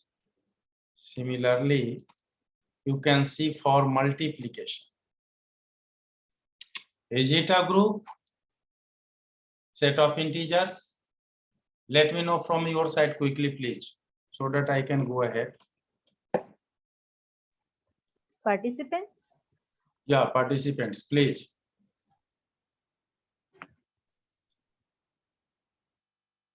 Of course, your answer is no with respect to multiplication. It not forms a group because every non-zero element object does not do not have inverse. Am I right? Yes. Similarly, in case of rationals, if you are taking non-zero rationals, then with respect to multiplication, it is a group. Similarly, in case of reals and complex.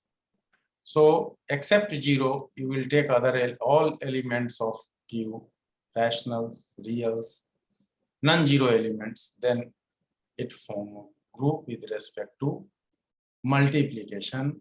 Not only group, these all are abelian groups too. Abelian. Of course, there is certain relation among these sets.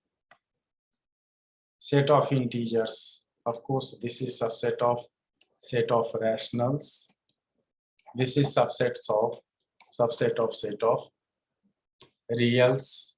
Similarly, set of real is subset of set of complex. And with respect to addition, these all are groups. So certainly natural relation giving us the concept of a special type of group that is called subgroup. Just looking their content. So of course, with respect to addition, set of integer is a subgroup of set of rationals. Set of rationals is a subgroup of set of reals, and set of reals is a subgroup of set of complex. So after subgroup, another specific type of subgroups you have seen, and one of them is normal subgroup. Normal subgroup.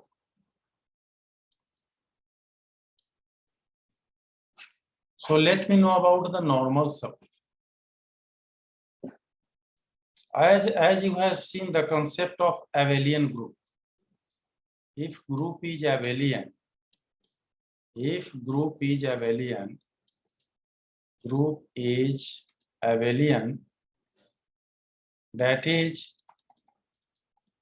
G is abelian, then of course whatever subgroup you will have, these all are normal subgroups. Otherwise, in general group G, we have certain definition of normal subgroups. So group is G, and let H be a subgroup of G.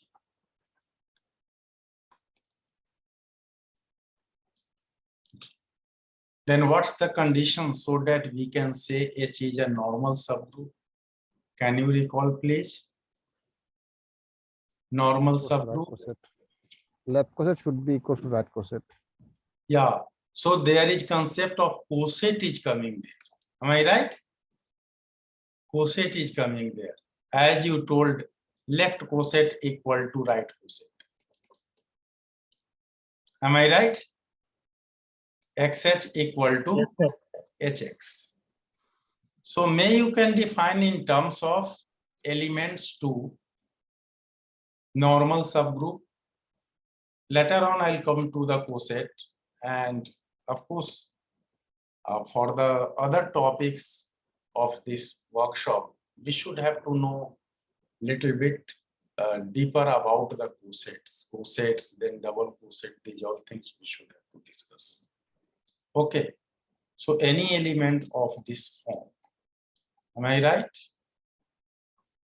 A small h be an element of capital H, x be any element of G, then if x inverse should be in H for every x, for all H in H, x in G, if this condition should satisfy, then we are calling H is a normal subgroup.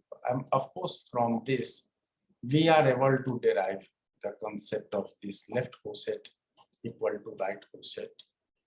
So of course, first I would like to recall the concept of coset 2. If H is a subgroup and X is any element of the group G, here operation is silent. I left the operation took as multiplicative. You can see there. So may you can write operation to left coset like this, right coset like this. Or you can skip the operation if operation are well known. Simply we are writing XH and HX and its element of the form X small h such that a small h is coming from capital H. Similarly, here we have HX such that a small h coming from the capital H. Let me know from participant side, here H is a subgroup. Here H is a subgroup. So let me know about the coset XH or HX. What's your answer?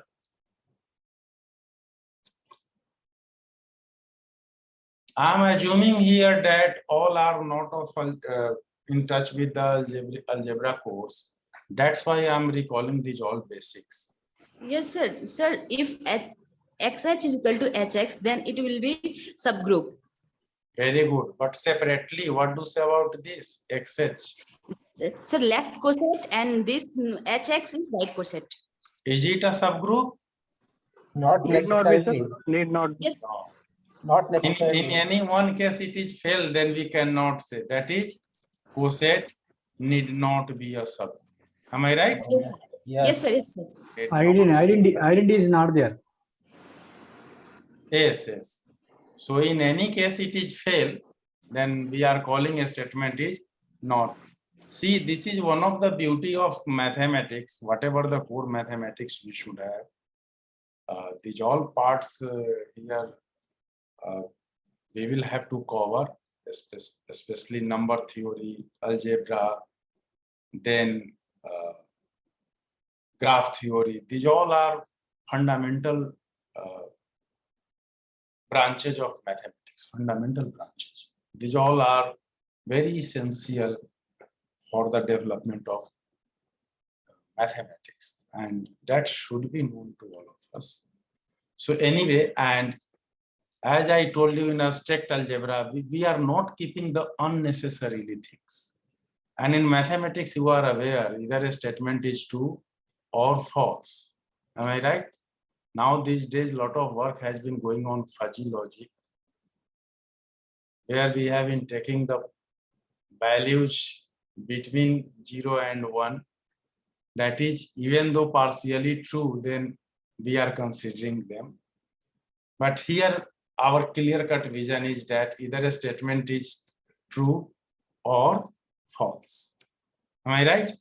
So, coset need not be a subgroup, but certainly in case of abelian group, it should be. Am I right? Because in that case, H is a normal subgroup, and of course, that should be equal to H itself. Am I right? In case of a normal sub. Am I right? Yes, sir. It is right. So therefore, it is a sub. Very good. It is a sub. So that's the a little bit concept about the cosets, and of course here first one is known as left coset. Am I right? This one is known as Coset, and below HX is right coset. very left coset and right coset. Right coset. And if both are equal, then what we are calling left coset equal to right coset, then it is called a subgroup subgroup. is normal subgroup. Yeah, normal subgroup. Normal subgroup. Very good. And few properties may you can also recall of the cosets. Either two cosets are, what's the property? Either identical or equal. Very good. Either two left or right cosets are unequal. Am I right? Or identical. Am I right? Same, equal. If they are few elements are common, then certainly they are same. They are equal. Am I right? May you can construct few examples by taking even example of finite groups. Anybody can say a little bit example of few examples of finite groups? Anybody quickly? Zn. You are telling little bit harder. No Z6. problem. Oh, you have taken particular value of n. Very good. A set with element 1, -1, iota and minus iota. Yes, that's why I have written here H1, H2, one can take like this. 1, -1, iota, minus iota. Very good. These are also finite groups. Am I Trivial right? group. 1 1 omega square. Yeah, that one is also cube roots of unity. Am I right? And trivial group also. Yes. Yes. So I think I'll show you a little bit example of coset here. So it is obvious if you will look at H1 and H2, then H1 is contained in H2. Am I right? So H1 is a subgroup of H2. Of course, operation is multiplication here. May you can go ahead for the cosets. H1, may you can take any element of H2 to construct the coset, any element. What happens if you will take 1? You will get the same. Am I right? If you will take -1, then again you will get the same H1. What happens if you will take iota? 1 into iota, giving us iota, -1 into iota, minus iota. So of course you understand, and of course you are aware about these things, that cosets are not subgroup. Is it a subgroup? Iota H1 or H1 iota? No. No. So this example also serves the purpose that coset need not be a subgroup, may not be a subgroup. And of course it is subgroup, right? Cosets equal to left coset, that has been giving us normal sub. Am I right?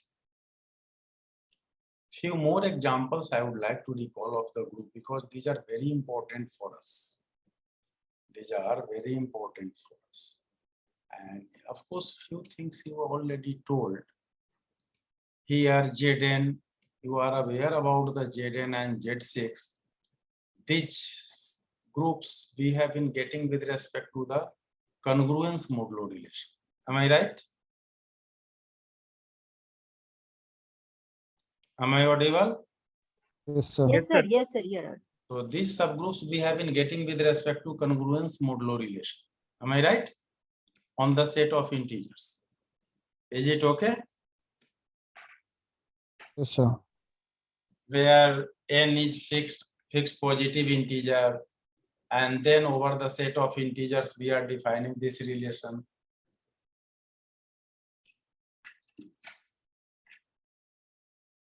And then looking for the equivalence classes. Relation is an equivalence relation. I would like to construct some other example for you. Can you recall some other different example? Probably you have seen something like quaternion group. Have you seen it? Yes, sir. How many elements it has? 8. Very good. What are the elements? Plus minus 1, plus minus alpha. Who invented this? Who introduced this? Can you recall? Quaternion group. During working over certain problems of physics, Hamilton introduced this new type of group. In fact, there was other purpose too. Few mathematicians have been trying to get certain examples of field rings, fields, you are aware of fields of 8 elements, but that purpose has been not sorted out. But due to lackness of one property, commutativity. So in context of group, we are knowing quaternion group. Later on, you will also see quaternion ring. There is a concept of ring, quaternion ring, where we are taking elements as the polynomial, combination of each other in form of the polynomial.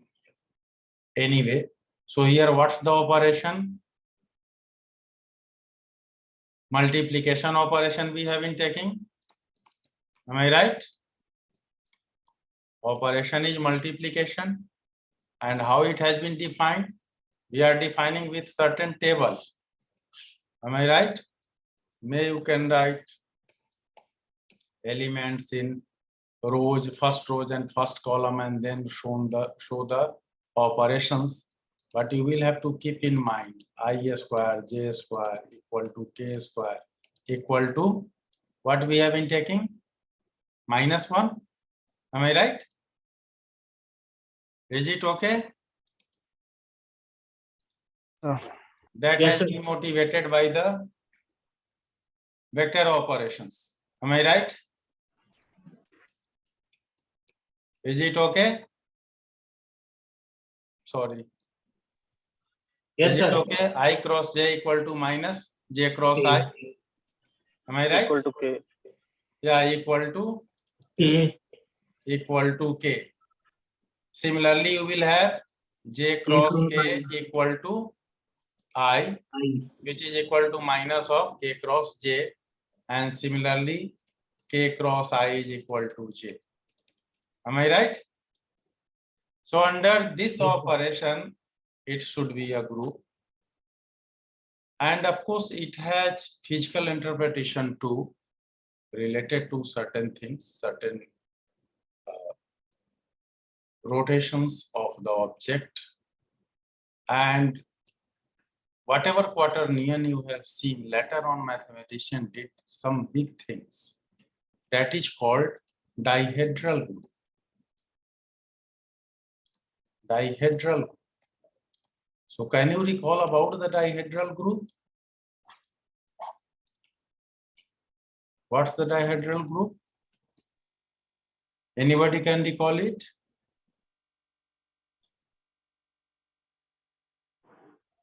Am I audible? Yes, sir. What do you mean by dihedral group? Anybody can recall it?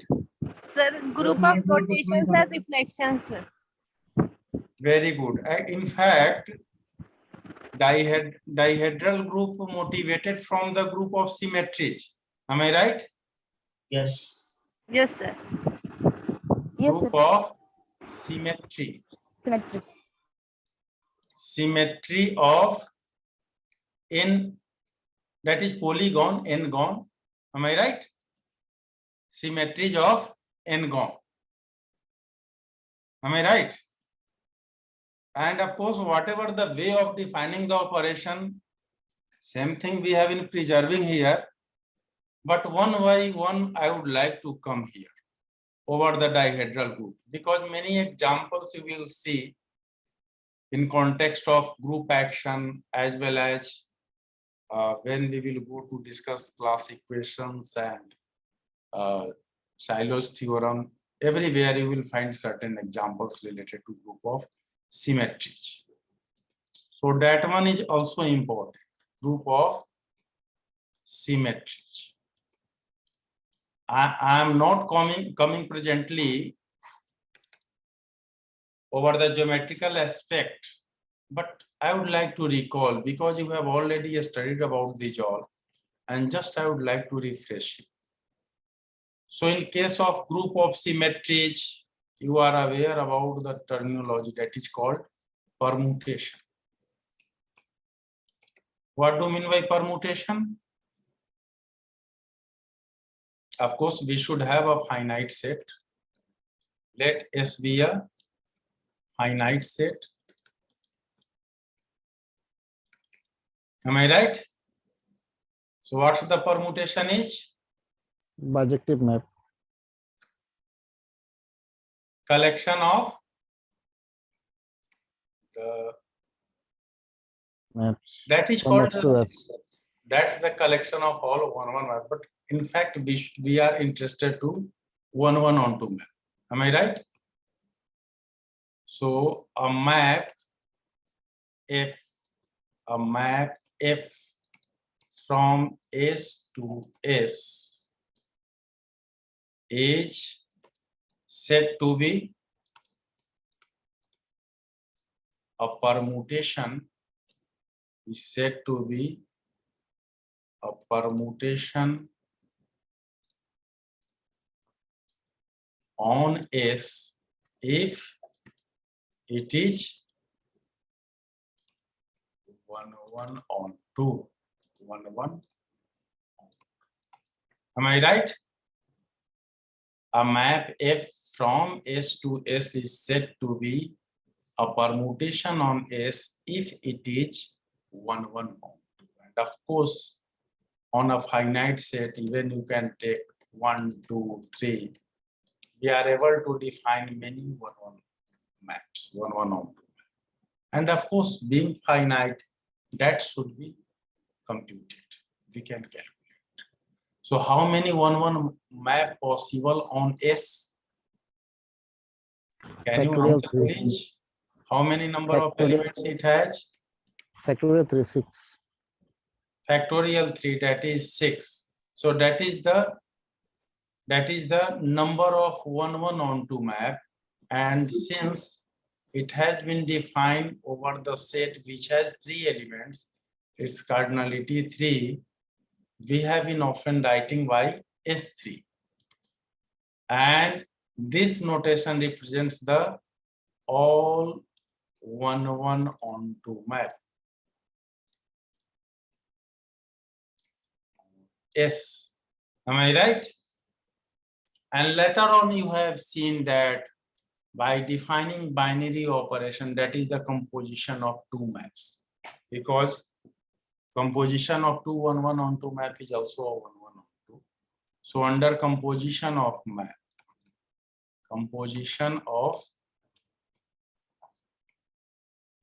map, maps, S3 forms a group.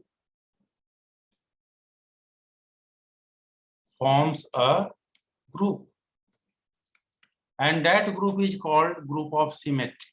Am I right? That group is known as group of symmetry, permutation group. We are also calling permutation group. Permutation group or group of symmetries.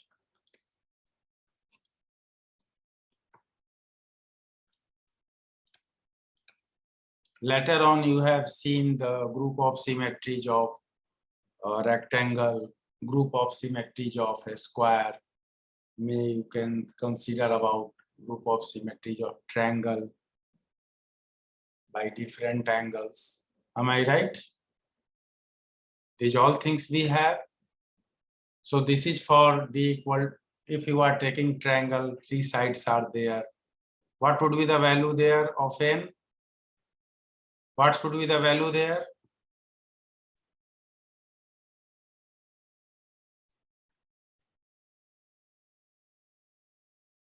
In case of triangle, what should be the value of n? Sir, How many sides are and there? 3. Sir, value of n will be 3. In case of a square rectangle, we should have 4. 4. Different group of symmetry you have been getting. And motivated by these concepts study, we will have concept of dihedral group. Dihedral group.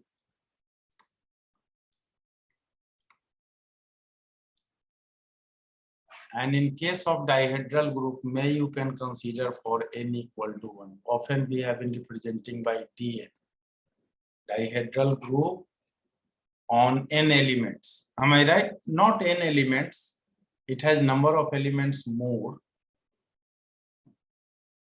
N alphabets, you can say.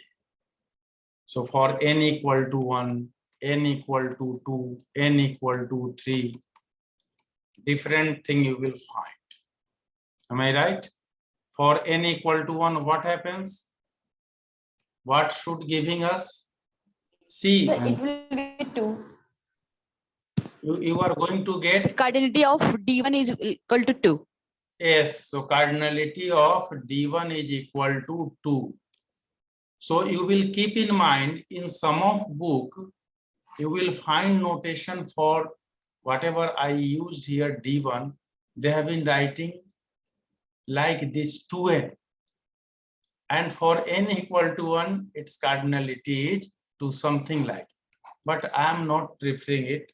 I would like to use value of n directly here. So its cardinality is 2. And what should be the replacement of this? Which type of this group is? It is isomorphic to which one? S1, Z2. Of course, Z2. That's well known to us. Only 2 elements it has, 0 and 1. Am I right? Similarly, you can see for others.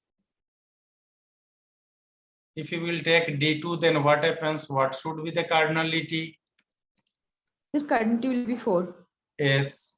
For D3, its cardinality will 6. Am I right? So Yes, in sir. this way, we should have different types of groups. And of course, these all are groups. So just I would like to recall you quickly about the dihedral group, what the algebraic way of writing it, and of course geometrical properties I'll tell. So whenever you are taking Dn, of course it will come in your mind, its cardinality is 2n. So may you can write D2n, but you will keep in mind whenever once in the starting, whatever notation you have taken, you will try to preserve your notation throughout the discussion. Am I right? So I am not going to use this one, but you will have to keep in mind it has its cardinality is cardinality of Dn is equal to 2n. So you will keep in mind 2 things here. As I told you, that's motivated from the group of symmetries.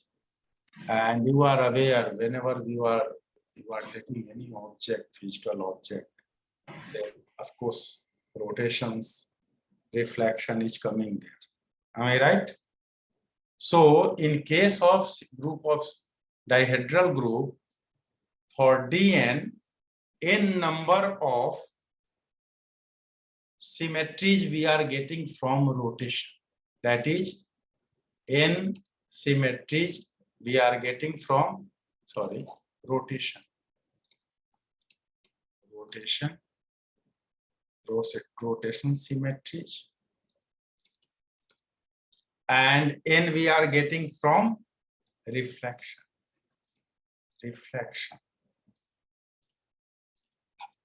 Am I right? So n rotations and n reflections, and few properties you can recall that 2 rotations again giving us a rotation. Am I right? 2 rotations again giving us a rotation. So algebraically we are writing Dn as this. Just you will keep in mind two different types of objects here, special objects. One I would like to take for rotation, another for reflection, R and S. Here, if we will look at the n-gon, then how many rotations are there? Of course, polygon, which has n sides. How many rotations are there? N. Am I right? N rotations are there. So, and of course, whenever you will go for n plus 1th rotation, then you are going to repeat one of them. Am I right?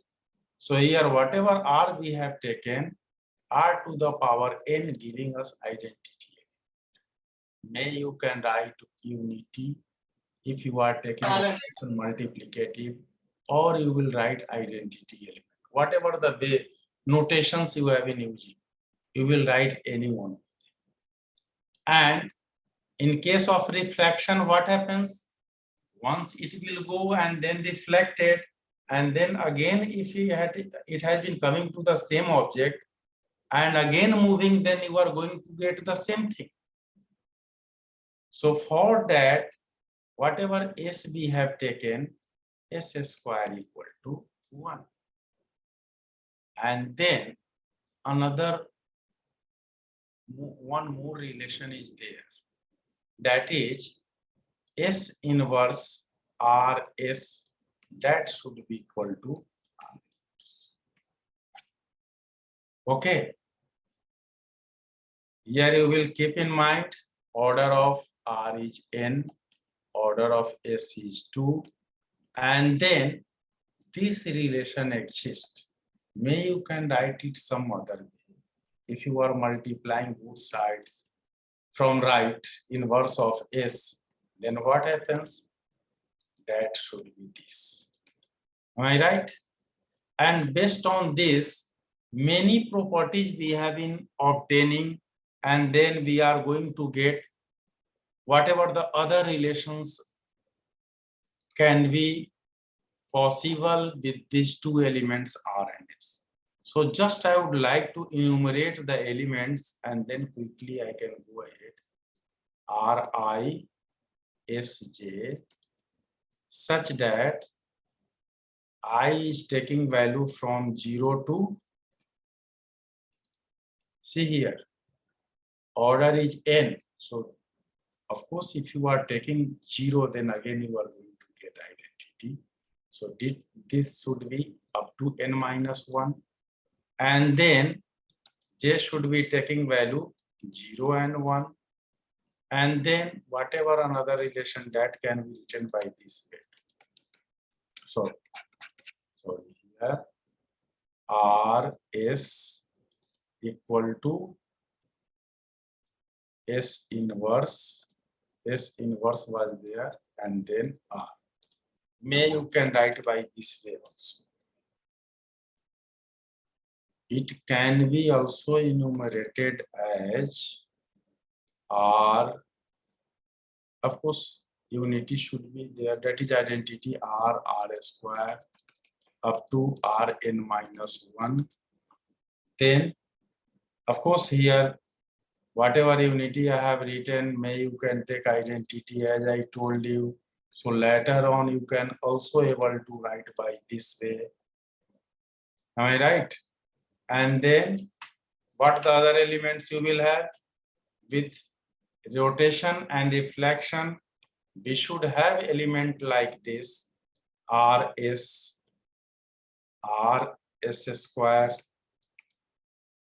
and then what you can say here, I think it is better. I shall write first of all the elements of this R, and of course S, R square S, and so on, Rn minus 1s. So how many these elements are now? 1, 2, 3, 4, and so on. And one each s itself. So look here. Now you will have n elements are here and n elements are here. So therefore, total number of elements equal to 12. So that is the dihedral group. And of course, with respect to rotation and reflection, we have been getting it. There is another terminology. If you will look the book of Damit and Foote, then you will find the concept of their discrete groups. Discrete groups of motion. Discrete group of motion. And of course, after dihedral group, you will find this a special type of group. So that is not we are going to use further, but just I would recall you this terminology. May you can see the book of Damit and Foote. After that, I would like to move towards the group action. Of course, up to this stage, I have recalled you the concept of subgroups, then coset. Just I would like to show you basic properties of groups, then subgroups, normal subgroup, coset. Then I have recalled you about few finite groups, subgroups, then quaternion group, group of symmetries. In group of symmetries, you have seen the permutation group. That is the group of symmetries. Then dihedral group. These all are very important for us. And after that, I would like to move towards the group action.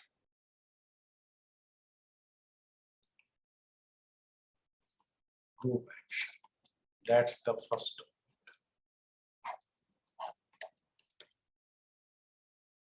So anybody who has been knowing a little bit can tell about group action. What's the main purpose of group action? To recall here. Anybody?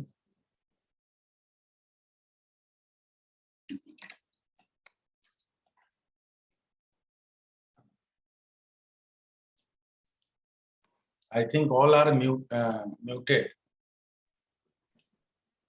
Anyway, I am recalling. Okay. So of course, two terms are here, group and action. You are aware about the terminology group in abstract algebra. And we will have to look about the action of group on a certain things. On a certain things. What that certain thing would be? In algebra, often we have been talking for non-empty set, binary operations, certain subsets of that non-empty set.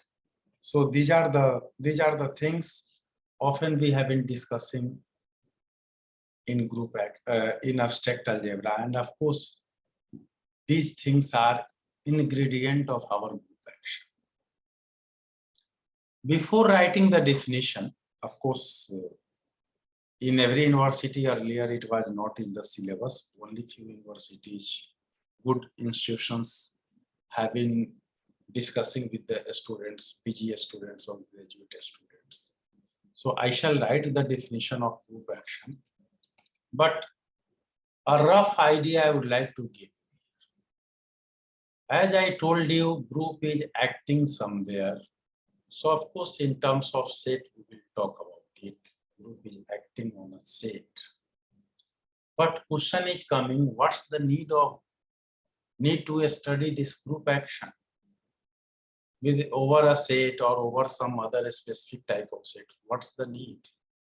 Just I would like to give you a rough idea that many times, even in life, day-to-day activities, whatever solutions we want and whatever equipment we should have, facility we should have, that has been not fulfilling, that is solving our purpose. We are unable to achieve with these facilities what we should have to achieve. Same way is here. Sometimes in context of a certain group, we are unable to get the answer. That answer should be in certain other set. So a new idea came into mathematics. Mathematician introduced it. Okay, no problem. You don't have solution.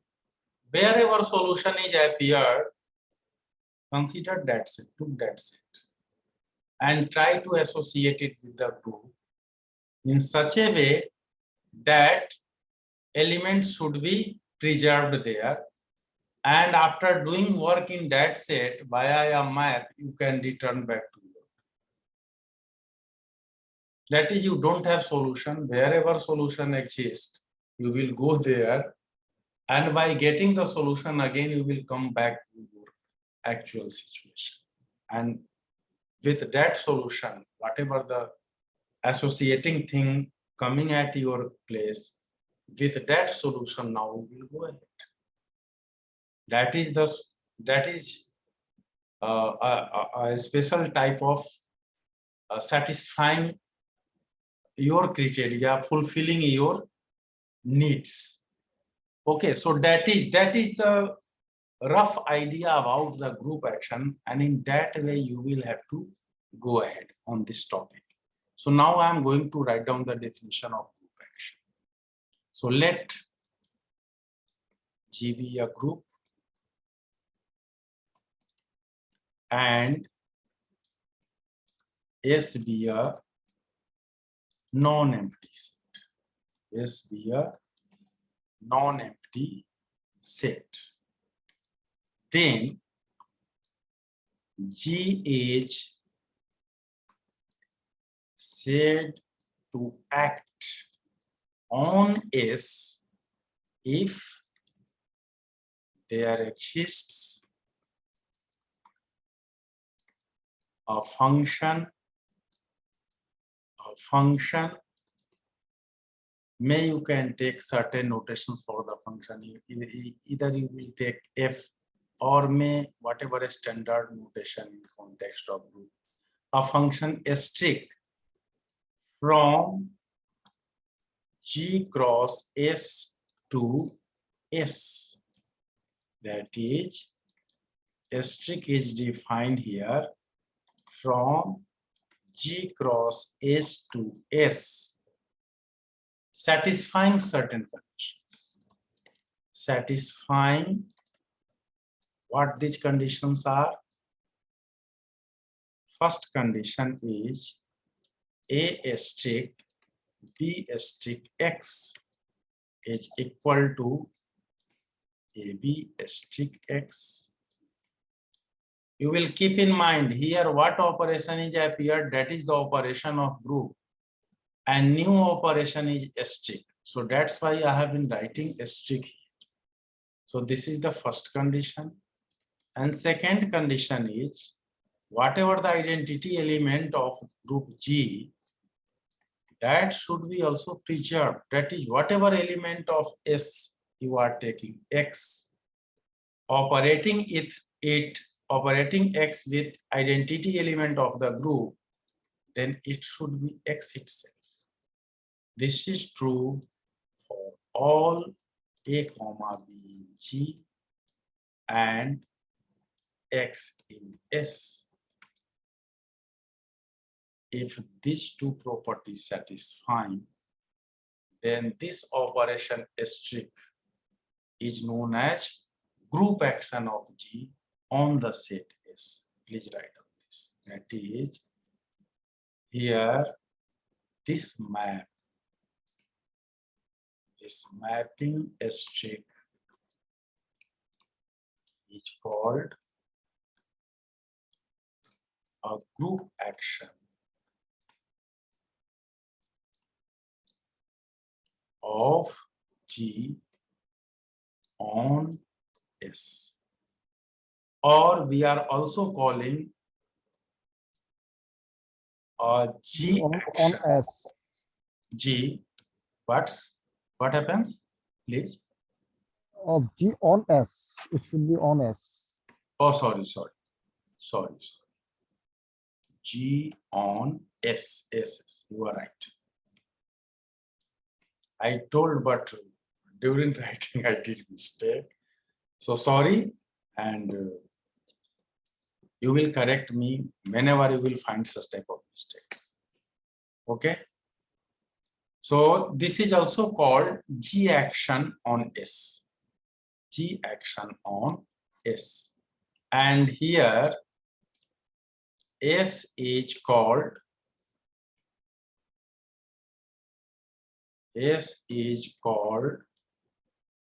a G set. S is called a G set. Of course, we can say that here G acts on S. You can also say G here acts on S. In other words, you can say that G acts on S. Am I right? So that is the action, but you will have to keep in mind what's the way of defining here. I have written here X in right side. I have written X here right side. Here also right side. So what's your view about it? Left action, right action. Crosses. Yes, Because set is G crosses, so it should preserve the order. That's why I asked. So we are also able to define a map, a strip, or whatever other operation you can take from S cross G to S by another way also, like this X star. May you can write what we have written A and B na. A B by this way, X star A star B by that way also. And then X star E equal to X. That way also we are able to define it. Left action, right action. Right. Yes. So that has been giving the idea of this one is the left action. Sorry, this one is the right action because group is acting, na? Group is acting. So that one is the right action, and this one is the left action. This one is the left action. Left action. Of course, many obvious examples we should have. If we will look a little bit the examples of algebra, then many such examples you will find. Of course, operations depends upon us. Whatever strict operation we took here, if you will go through the books, then many places simply they have been writing by this way, AX in strict has been removed. That is, it is assumed operation is seated there. If there is no confusion, we can remove the specific notation of the operation. Whenever it will be needed, different operations we have been taking, then we have been specifying. Am I right? I would like to give simplest example. Of course, definition is already given. So without few examples, it would not be clear. And of course, almost more than 1 hour I already took. So after discussing few examples and giving you few idea about the group action, the rest thing I'll discuss in the tomorrow. Am I right? So just I would like to take simplest one. As I told you, S is a non-empty set. S is any non-empty set. Of course, certain condition would be satisfied. And we took G as a group. So if we will take G equal to S, what would be the situation there? That is, I am taking example like this. Let G be a group and consider G equal to S.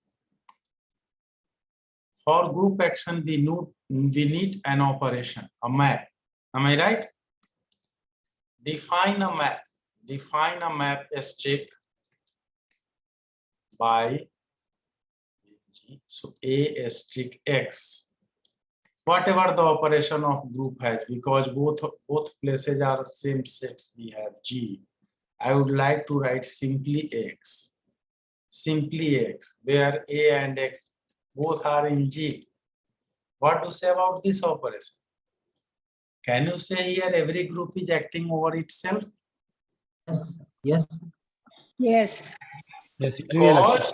Because whatever the conditions, two conditions we should have, both are satisfying here. First one is A strict B strict X, and second one is E strict A. So if we look, being operation defined as the group operation, so what it would be finally? Quickly, I would like to write this is A B X. Am I right? And finally, it has been giving us ABX. And of course, these all are elements of G, so associativity of operation holds there. Am I right? And in case of group, it is EA, and that one is A itself. So this one is one of example of group action. Now I would like to discuss few more examples. I would like to take another example.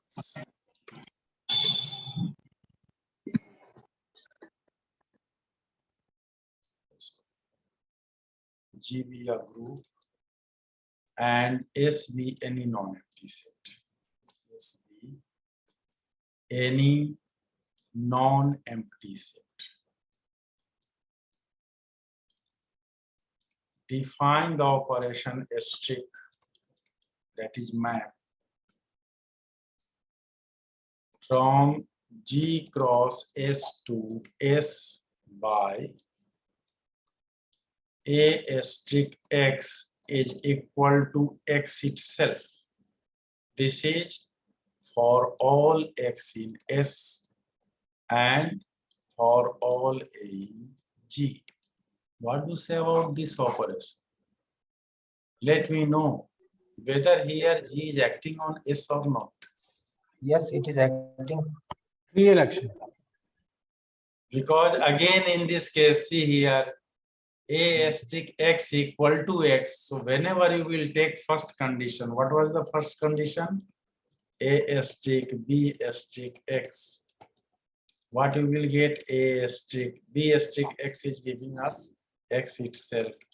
That one is X itself. May you can write it is AB strict X, no problem at all.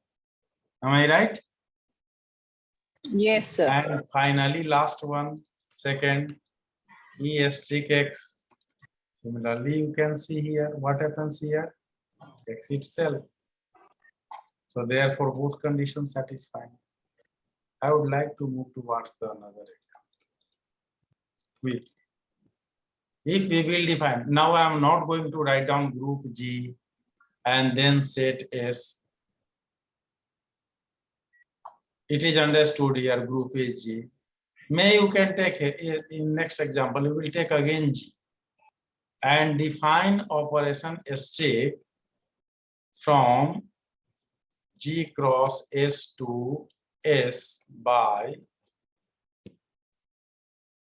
I think inverse conjugation is also group action. So A strict X will be equal to AX A inverse. That's the conjugation. Probably you have seen it, and that we will have to use conjugate of an element.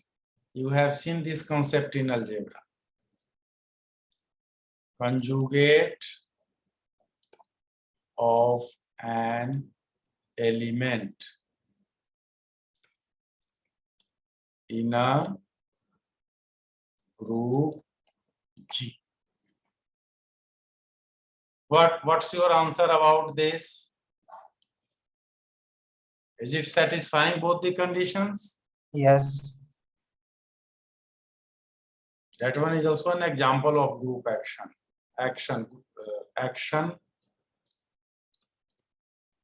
of G on itself. Here we took S equal to G.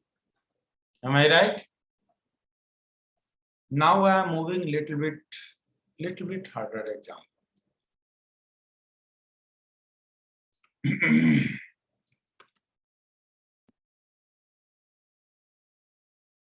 Let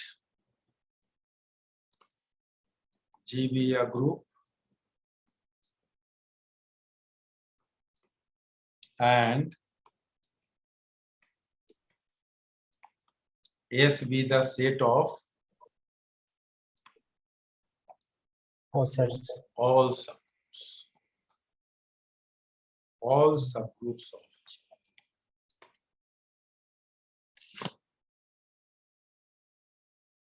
Now define a strict. How we want to define a strict here?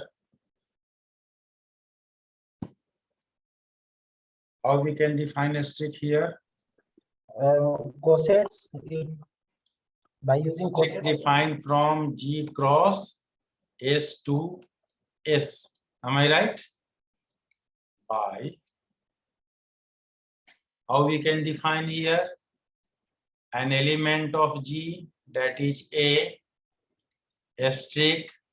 S is the collection of subgroups. Take H. H. A Right? inverse. A inverse. Again, what it will give us? What we have discussed earlier, you can recall. Am I right? Yeah. Now you can check whether it should be a group action or not, this strict. Am I right? Is it a group action? Yes. Just like our, whatever you are looking here, A, X, A inverse. We took here collection of subgroups of G. Am I right? So many ways we are able to observe the group action. Of course, I have few questions for you all of. Few questions that I will have to give you. Just I would like to see the page. Where that one is. Because you are aware about the center of a group. Am I right? You are aware about the center of a group. Just I am recalling here. Center of a group Contains all such elements which are often we have been communicated. representing by this way. If group is G, then center of group is represented by ZG. And which type of elements it has? Which type of elements it has? All the elements which commute with other elements. Such that Gx equal to Xg for every for X. all X. Am I right? Yes, sir. For all X of G. This is called the center of group. Am I right? Similarly, we have another notion that is called centralizer. Can you recall it? Can you recall the centralizer of a non-empty set?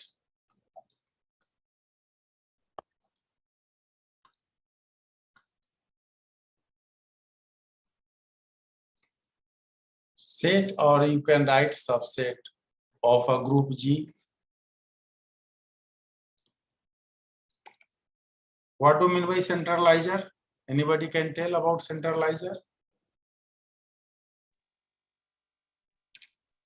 It consists of those elements which commute with these non-empty subset. Which are commuting with the elements of non-empty set. May you can write non-empty set A. Yeah. Centralizer of a non-empty subset A of a group G.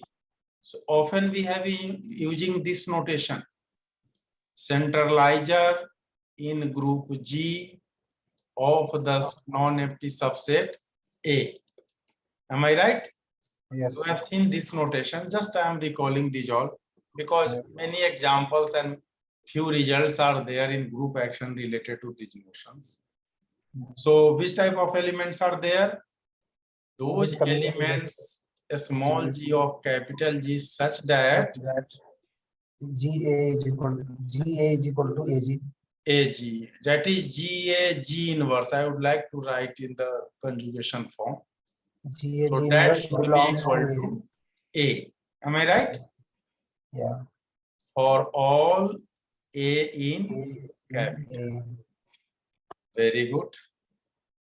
I told you about the center of a group, centralizer of a non-empty subset A of a group G.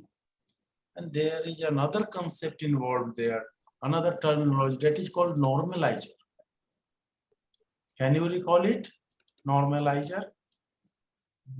Normalizer of, again, a subset of a subset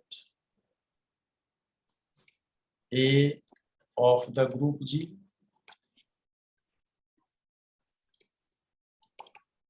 What do you mean by normalizer?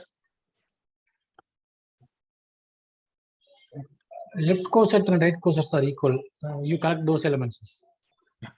So how you can write in the set form? Of course, standard notations are there. Of all elements of the form GAG inverse where A is in A. Again, those G of group G such that G capital A G inverse should be equal to A. Am I right? A. Yes, sir. Very good, very good. So whatever I have written, now you can understand. See here in center you are taking elements. Here elements are involved. Each element. For each element that this relation should be true. Am I right? Again, in case of centralizer, you have taken here elements of group G, and that should satisfy this condition for all small a of capital. Am I right? But in case of normalizer, we took here capital A. We have written by this way. Certainly difference is there. I am telling you, difference is there. You don't confuse. Whatever one of the students was telling that GA equal to AG. So that is not true here. Whatever written capital A, that should be meaningful. And that has been making distinction between these two notions. Am I right? Centralizer and normalizer. So you will have to observe it. And now I am giving you few exercise, simple exercise that you can find in the book also. But first you will try whatever definition you have seen. Based on that you will try to attempt and solve them. So first one is for a non-empty subset or a non-empty subset A of a group G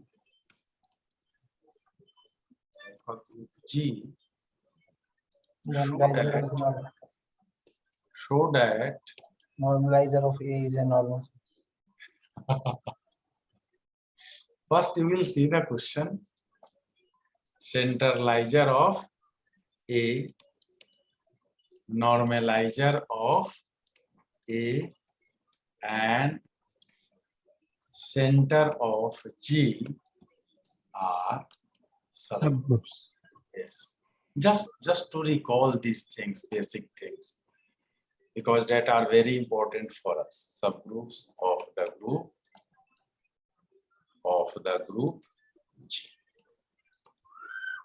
Second one is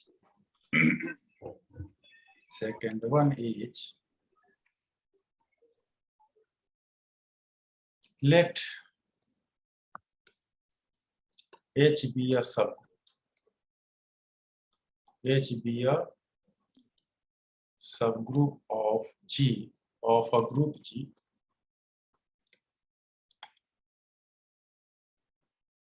so that H is a subgroup of normalizer of H in G. Is it okay? Third one is show that one is also very simple, one line question. Show that center of D8. What's the cardinality of D8? 16. Yes. 16. Yes. I'm telling you to find out the center. But for hint, I have written here show that, so I will have to write something so that you can prove. But see, notations can be changed. You are aware about the rotation and reflection. Accordingly, you will understand and try to find out the center of D8. It's my instruction. And last question from my side. Let G equal to S3 and A be any subgroup.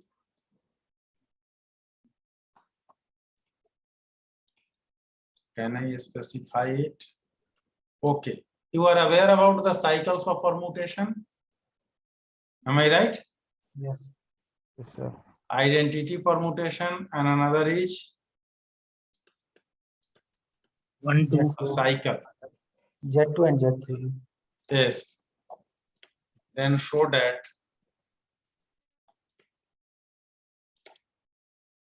centralizer of S3, sorry, centralizer of A in S3 will be equal to normalizer of A in S3, and that should be equal to 8. What is A? Yes, it is equal to. You will have to check whether I am right or wrong. Whatever question I have given, whether I am right or wrong. I have given sufficient hints here. That's why I have given full expression. Otherwise, I told you that find out it.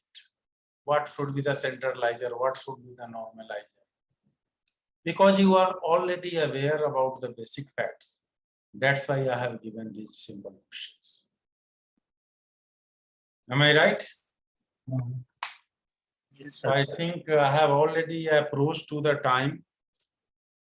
And of course, I am also feeling a little bit thirsty. So you can take water. Yeah. So if you will have any query and any suggestions how in next class I can go ahead, then please share. Please share. Yes, participants, you can share your views. It is better. This way is better, sir. Okay. Okay. It's a nice way, sir. Maybe we can go through that. Okay. It's a better way. If this file is shared in the group, that will be better. That will be better. If this Word file is shared. Yeah, whatever I have written, that will be shared. That will be shared. Thank you. That will be shared from the organizer side. I will share. I will share after the session. Don't worry about it. Okay, Every day ma'am. we can share. Yeah. Okay, so Sunita, if you will Yes, sir. permit, then I can stop here. Yes, sir. Yes, sir. Sure. Yes, sir. Thank you, sir. Wish So, Thank you all very of them much, sir. very good night. Thank you, sir. good night, sir. And it is really, I'm praising you all for your patience whole day. You did some work, and then from 4 p.m. to till this time, you have been busy in different discussions. So really, I'm appreciating your patience. But on, yes, sir. This is really interactive. Even participants are also enjoying and they are participating in interactions. Yes, of course, very good for Yes, us. yes, ma'am. This is too much interest. Yeah. Okay, okay. Thank you so Thank you. much. So we will meet tomorrow again. So I Thank you, think, sir. yeah. So, So, should I stop now, sir? yeah, you can Thank you, stop. sir. Good morning.